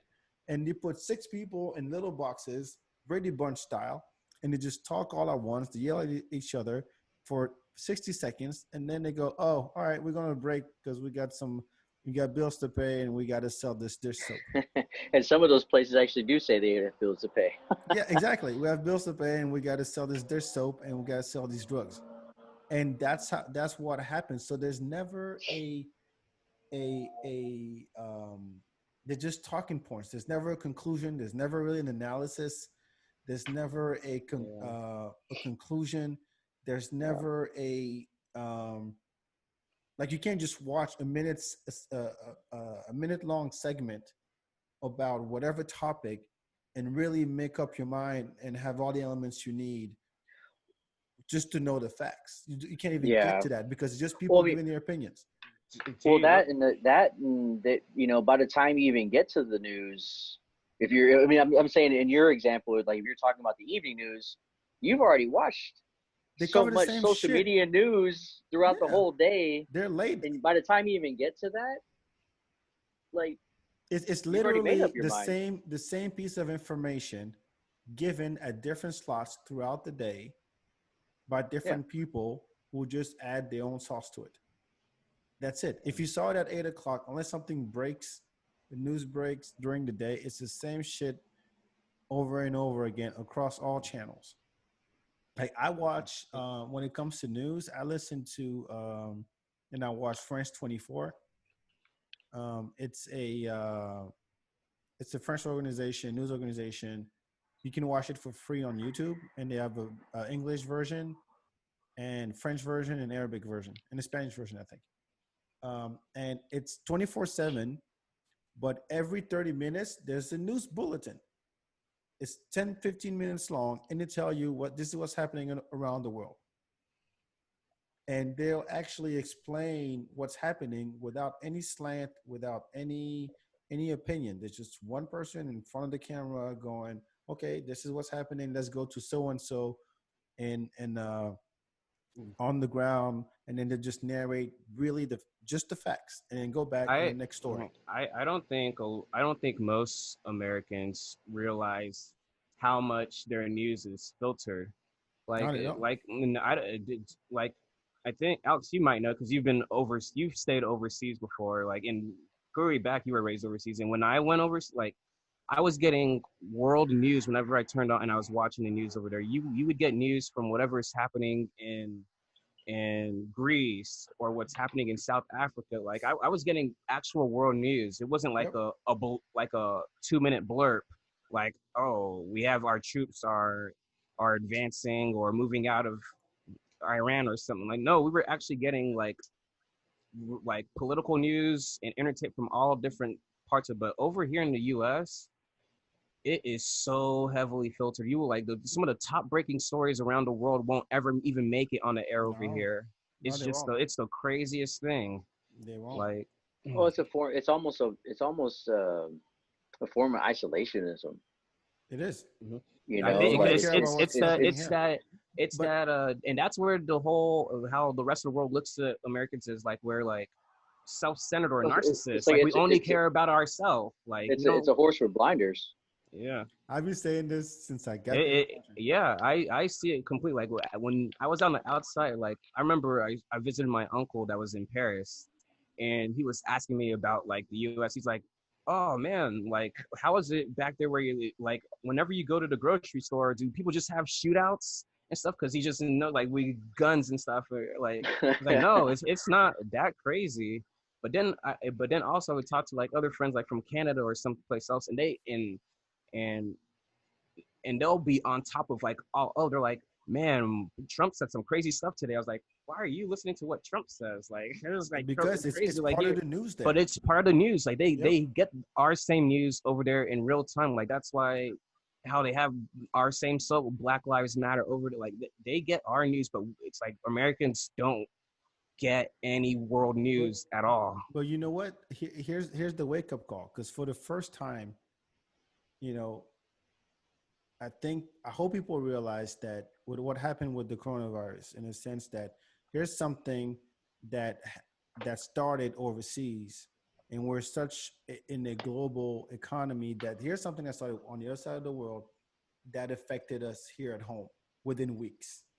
Yeah. Knowing that countries who knew that was coming actually handled it better, right? Mm-hmm. Germany did, South Korea did. So there's some countries that didn't even do anything. They just said, "All right, hey, Sweden did. Sweden didn't do shit. Yeah, but Stockholm, the city of Stockholm, they said, hey, you know, if you have, I think I read somewhere, like what they did was they didn't shut down. mhm, They said from the data that we know, people that are not, um, I guess the what's the word I'm looking for? The people that are at risk yeah, of dying from this, not just contracting it, from dying from it, which is people over 60 and people with pre-existing health conditions. Like everybody else, you go to work. People that if you have pre-existing conditions or you're of the age that we're finding that people are dying this from or dying from this virus, stay home. Everybody else, like they just went business as usual. I mean, it's a crapshoot right. because they could have wiped But out their see, entire city. But I mean, it didn't, Yeah, it didn't have a they as peaked great of an they peaked effect. really early, and then it flattened out. Yeah. right. So to my point, if shit like that was covered here, then people would have raised a red flag, going, "Hey, there's this shit happening on the other side of the world. We should pay attention to it." But by the time Well, they got here, it it's was too funny. late. It's funny that you say that. And uh, a friend of mine is a DJ. I won't say his name because I didn't ask if I could put his name out there, but had said something on his social media to the effect of, like, man, look at what Japan did. Uh, with the coronavirus, they basically beat it. Mhm. Like their numbers, stopped at a point, and people have recovered from it, and they basically have moved on from it. It had to do something with the percentage of people that have gotten it, and they got it and then passed it, and like they only had like eight, what was it, 850 people die from it. Mhm. I mean, granted, Japan is not as big as the United States, but I mean, Sure. that's There's some people stacked on pretty, top of each other. you know, right. But I'm saying, like, but anyway, but I'm kind of segueing into this whole back to my point about people being really just mean on social media. But like, he had posted that just as a human, it's like a human being saying, like, hey man, like they did it, like cool, like we could do this as a species, we could beat this thing. Mhm. And got lit up about like, how are you doing, like just all kinds of just nasty things about it. He ended up having to take the post down from what I was told. And it's just like, I just don't understand why, and you were talking about it earlier back, like just the negative, not even the negativity, just like everybody has to, or no, I think Talk it was shit, Obi was saying, like, has to like one up troll. somebody's comment, or they have to have this pipe bomb moment to just demolish somebody's post, no matter what the There's post got to be a is. rush. And I'm telling you. yeah, no, it is. There are some studies out there. It talks about that instant gratification, you know, and I liken it to a dog chasing a car. Like, what are you gonna do when you catch it? Like, what are you gonna do when you post something that tries to one up somebody's post? Like, what are you gonna do with that? Like, oh, you one up somebody's post. Now what? It's like a dog chasing a car. Like they They catch it. Like, what are they gonna do with the car? they Like, don't know. right? They Like they honestly catch it. They're it's like, oh my god. because it happens all the time with celebrities when all these people write these nasty things to like celebrities they follow, and then the celebrity responds to it, and then the person's response is like, oh my gosh, you actually responded. I I'm a actually fan. I'm a love you. fan. I'm a fan of you. It was like By the way, you just said the most vile thing to me, and Well, now I like you're the just mean like you tweets just can I did ask a you? on just a Jimmy Can I ask you Kimmel. guys this real yeah. quick? Do you know why were people pissed off at Tiffany Haddish today? Do you know? I did not see anything about that. Tiffany I don't know. Haddish Mm, and someone because mm, I think it had to do with the fact that her and Kevin Hart and Ti and Tyrese were at George Floyd's memorial, and Hmm. so basically, this is where social media fucking annoys me. Is that from what I read, there was a moment where so Al Sharpton is up there, who supposedly speaks for all black folks now. I mean, he's been anyway. Nobody asked him, but he gets up there and he starts giving shout outs to celebrities in the room. Like, oh, Kevin Hart's in the building and Ti's in the building, and someone says, "Oh, by the way, Tiffany's here," and he goes, "Tiffany, are you in here?" And I'm like, first of all, anytime you have celebrities as much as those celebrities wanted to be there to support, by them being there, people are going to talk about them and not really about the memorial. It's a Well, I distraction. think, I mean, but Now they have the right; they have every right to what? be there. Yeah, but I mean, like, but again, let me, going back to what I was saying earlier, like, just like about social media posts, like, what was the intent behind, like, what was the intent for Reverend Al Sharpton to call out celebrities at I don't a know. I blame him. memorial? Right. I mean, I'm not trying to cast blame, but like, why? Like, why? What was the point of that? I don't know. He just de-niced everybody. You know, it's just like, it's just like that's the thing. That's why this is like being on, like, I'm watching the feed right now, so I could like watch people's comments. Like, this is like the first time outside of posting Dallas Cowboys stuff on my group page that I've been on Facebook. Like, I've just been completely just avoiding it and just trying my best not to pay attention to it. I've turned off the notifications off my phone. You know, it's just because, and I'm not I'm not saying anything bad about people that do this or want to stay on it and stuff like that. But man, it's just gotten ugly, man. It really is ugly. Like, you can't say something in support of this. You can't say something against it. You can't say something. You can't say anything without somebody wanting to just rip you apart for it, or like Obi said, one up you on their comment, or just trying to belittle. It's just like Yeah. it's just Eventually, a I think. it's just a savage cycle, man. So unfortunately, like we're in this phase where this is how this is the temperature of what social media is like right now. But uh, eventually, it'll settle back down and it'll go back to normal. Like We'll go back to hating the Kardashians. we know social media has like a short attention span.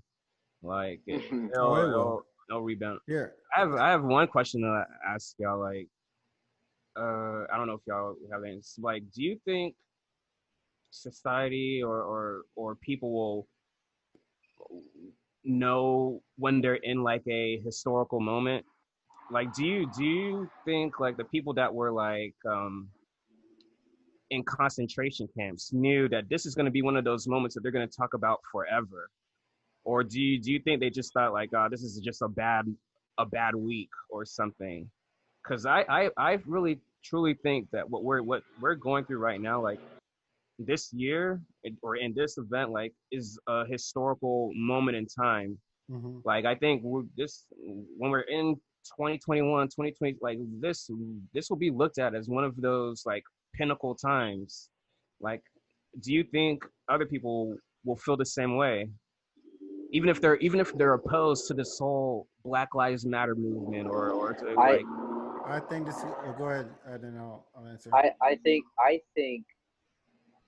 it will be that if this current generation, the one that has a voice to vote, to make a difference, and to teach the generation and the generations after us to learn from this, then yes, I think we will look back at this, and we will look at this now as this was a pivotal moment to where, that we will look back at this year or this time period, however long this goes, as that moment, but it's only if we learn from it, and we teach these these learned things onto the next generation, because when we're born, we're again, to bring my faith in this, like, we were created for relationship with one another. I believe that, and we don't learn hate. I mean, we're not born with hate. We're not born with disliking somebody else because of the color of their skin. We're not born to dislike somebody because they have more money than us or this, that, or the other. Those are learned things. Yeah. And those are taught things. And I think this will be that moment if we learn from it, whatever it is, whatever that learning moment or teaching point is, if we learn it and pass it on, it will only grow. Sure. So that's my answer. Because I mean, because I'm aware of it, and I'm like, because I'm fully invested in trying to like get some change out of this moment. because I mean, I was thinking about this. Like, I knew when September 11th happened that this is a historical, this is a life changing kind of moment. Mm-hmm. Like, that's gonna change things moving forward. Like, and in my fear kind of thing with that is, I don't want it to, like you were saying about this, Alex, earlier, that I don't want us to just move past this so quickly. Like, everyone's waiting for the next distraction, and we look back at this moment that, oh, this was a pivotal moment where things could have really changed, and they let it just kind of slip away from them. Mm-hmm. And that's how we look back at this moment. Like, they had their moment. That was the best possible chance for things to really get done, but society was not ready. They just let it slip away from them. Yeah, again. I'm beating a dead horse, but that literally was 3 years ago. Yeah, you're right. That was it. That was the moment. And even then, I talked to people that were in the military, people that weren't in the military, and I kept telling people, he is going to be on Colin Kaepernick started this whole awareness movement. And by the end of this, I hope by the end of my life, I could look back at him and say he was on the right side of history, because I believe Yeah. he is. Because it's the craziest thing. Because those people that were like so against, like, oh no, he's against the military, and now look at 3 years later, and this is still this. Now he legit is in the conversation without saying anything. Like, he's made a stamp in history, like it or not. That he tried to peacefully he tried to initially start and bring the most eyes and attention to this issue long time ago, as peaceful as possible, and cause the uproar. And we're here 3 years later, and the whole world is now in an paying uproar, is Well, now realizing, yo, this is really a big issue. We need to fix this. And I will say this: I have seen comments, and I've seen and I've heard conversations. People that the people that are, and I'm not talking about people that are angry for the injustice and stuff like that. The people that are angry at the people that are protesting are the same people that were angry at Colin Kaepernick. And it's not because of what they're protesting. It's not because of the movement that they're trying to bring awareness to. It's because they were wrong. Yeah. That's what I'm trying to get at. Do you think those people realize that they're wrong, on the wrong side of history this time? No, they do, and they're angry about it. They're angry. I mean, they're mad. I mean, this is, again, my opinion. Like, they're upset because they're finding out they're wrong. And to their core, they do not want to be wrong. And they're upset that they're being shown once again that they chose wrong. They chose the wrong side of the coin to argue. They chose the wrong side of the history that they wanted to be on. And again, because all the points are like, oh, he's just doing this for attention. He's a narcissist. Like, this is not really an issue. He's a millionaire. Like, you pitch, though, you misjudge this whole issue. You're incorrect right now. Like, this is a life-changing moment. Like, you can either stick to your guns and you're just gonna ride or die this whole argument out, or you can change your ways and really learn from this. Learn, and like, because like they probably have little kids or grandkids. You don't want to grow up, and then when your kids start talking to you about this in the future, and they ask you questions like, hey, like, Grandpa, do you remember what were you doing during this?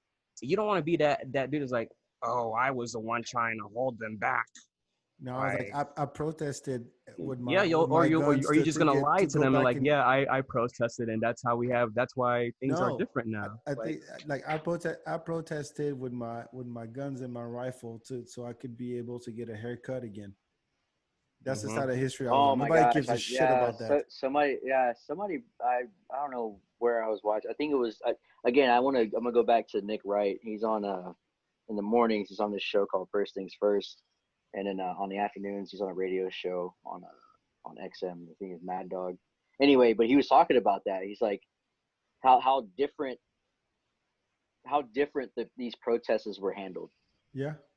Like how, whenever people were, going in front of state capitals and stuff like that, Fully armed with armed. like ARs and stuff like that, saying like, we need to reopen, and like nothing.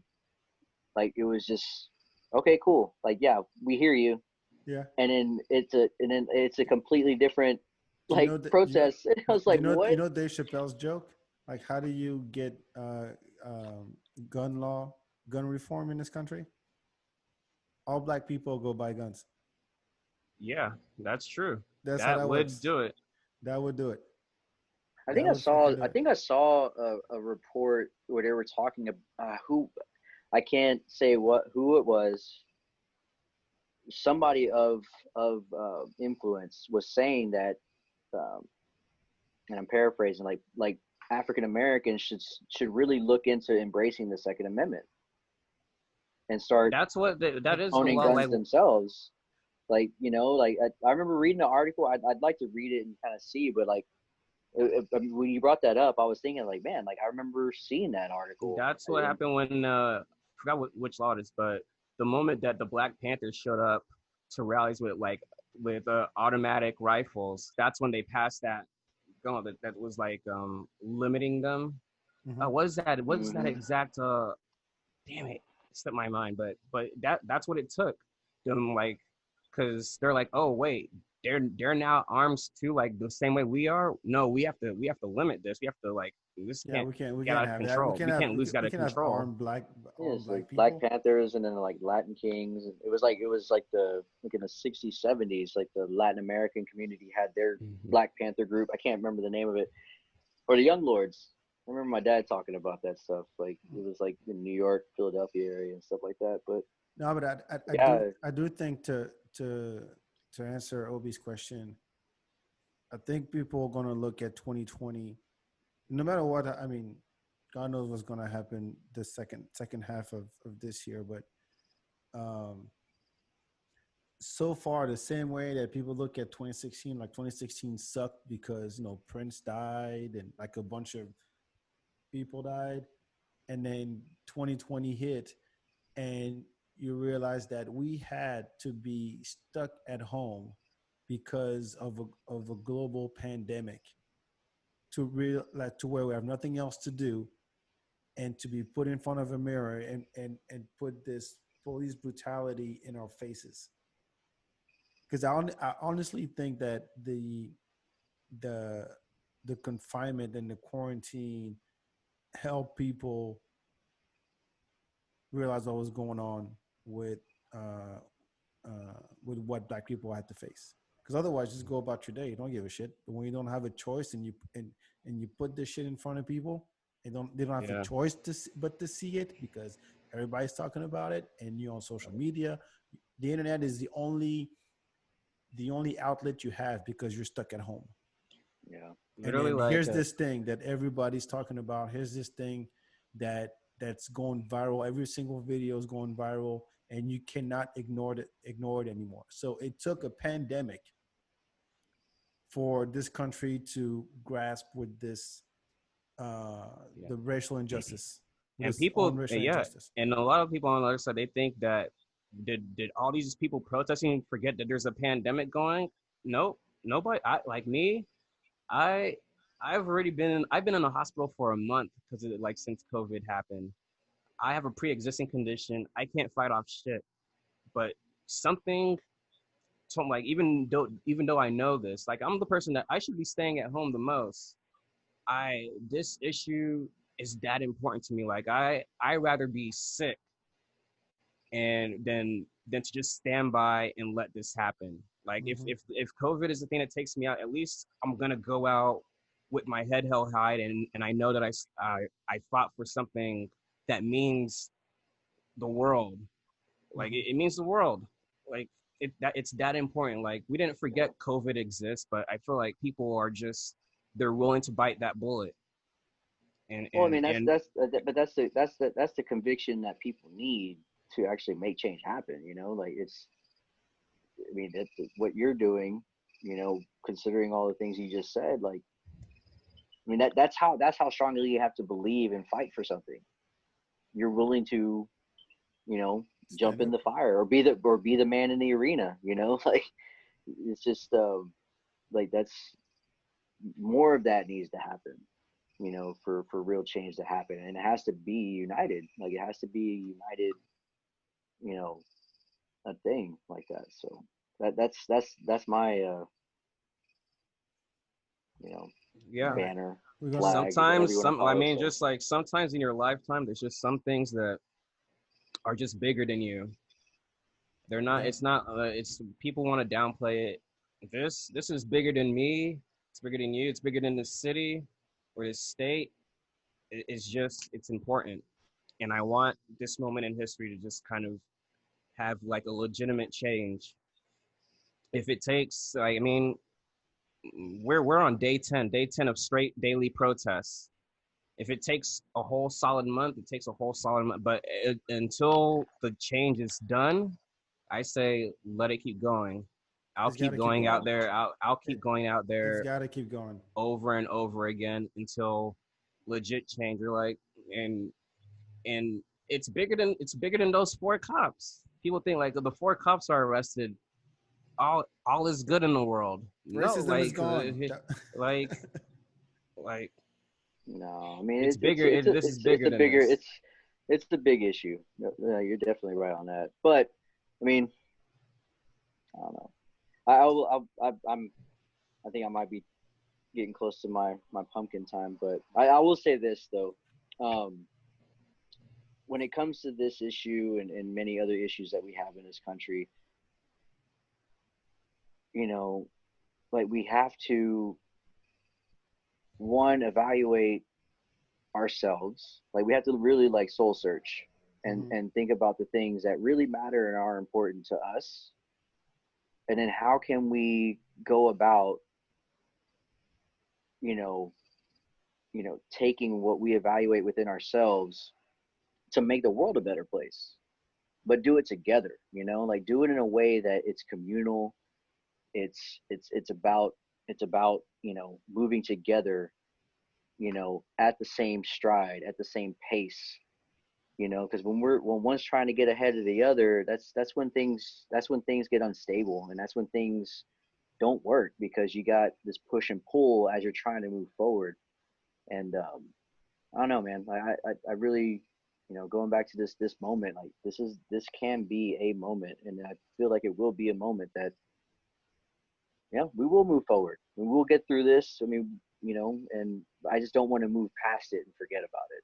Like that's my hope for all of I this. really, So, I'm with you on that. I think that um, years from now, we'll be talking about 2020 as a fucked up year, but as um, a big year for like human change, human behavior change. But I think that it needs to start with at the bottom, and the protest cannot be.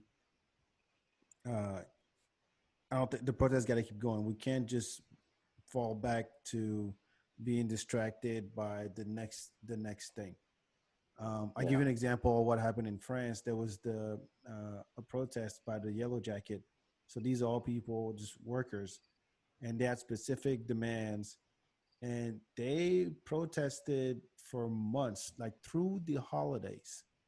You would think that, hey, it's the holidays. I want to spend the holidays with my family and everything, and also a lot of people go to Paris for the holidays and all that. And they're like, no, fuck you. We're not budging. We're going to be out there protesting every week, every day. There's not going to be any transportation, no buses, no subway, no trains, Mhm. nothing. But we're going to keep going until we get what we want.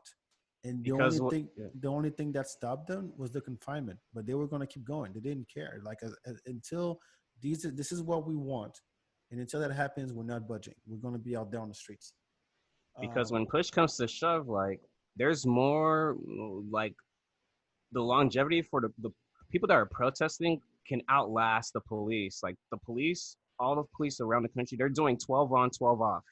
mhm. yeah. No, I have And Well, a couple not of not friends that just are out that, there doing it right now. That's for but sure. and and like there's like we like like I'm not out protesting at this very moment, but there's somebody else out there. Like there's so much we can rotate in and out, fresh legs. Like they're getting worn out. And then it's gonna get to the part where like you just can't be around us anymore. You have to tend to other things. Like Sure, we're gonna be but there until the change is done. yeah, but here's the thing. The different. Well, the reason why I brought up the Yellow Jackets and the protests in Paris is because they had a clear message on what they wanted.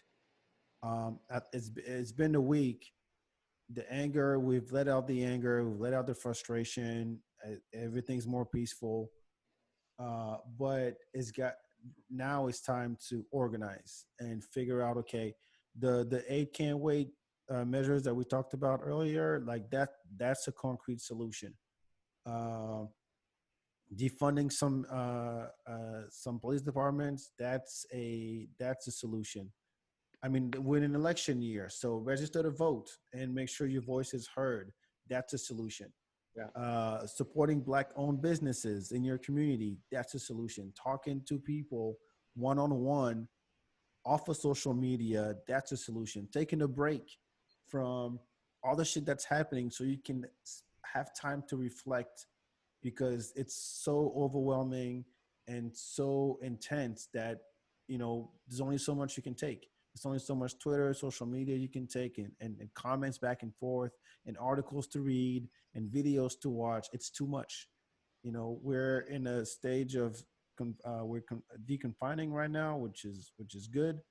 There's still the coronavirus to worry about, but I think that I, the emotions are high. It was still high, and you people have to allow themselves to reflect and take a break and take it in. And if that means disconnecting, then disconnect. Do what you got to do. But if we lose this momentum, if we lose this fire, then it's going to happen again, and then uh, nothing We'll will be right change. back here. Yeah, we'll be Yeah. right back here like 2 months from now. It won't even take. I I won't I even I, think it I will take think that long. yeah. I don't anticipate this dying off or going away or getting moved. Yes, but Like no. I I, mean, we just it's weird. you don't I want. Hold see. on, hold on. You don't. I You know know, you it's don't like want it to. Nobody wants it to. But right. this is the era. This is 2020. This is the era of social media, short attention span. This is the era like with just 24/7 news that cover a story to death. And this is the era of entertainment primes over everything else. This is the era of me versus you versus this group versus that group, and Black Lives Matter, all lives matter, and bickering back and forth. You have to put everything in context. And the thing is, it's happened before. It's happened before. And if we don't want this to happen again, we can't lose the momentum. Yeah. And whatever that Sure. means, if you need to regroup. If you need to uh, um, disconnect, delete your Facebook app, delete your Twitter app, do that. But take a break and come back and do what you can to keep this shit going, because we don't want this to happen again. I think this is like one of those. This is one moment. This is the first time since I can't remember the last time that the whole around this issue that so many people got involved to where whoever's at the top is going to have to respond one way or another.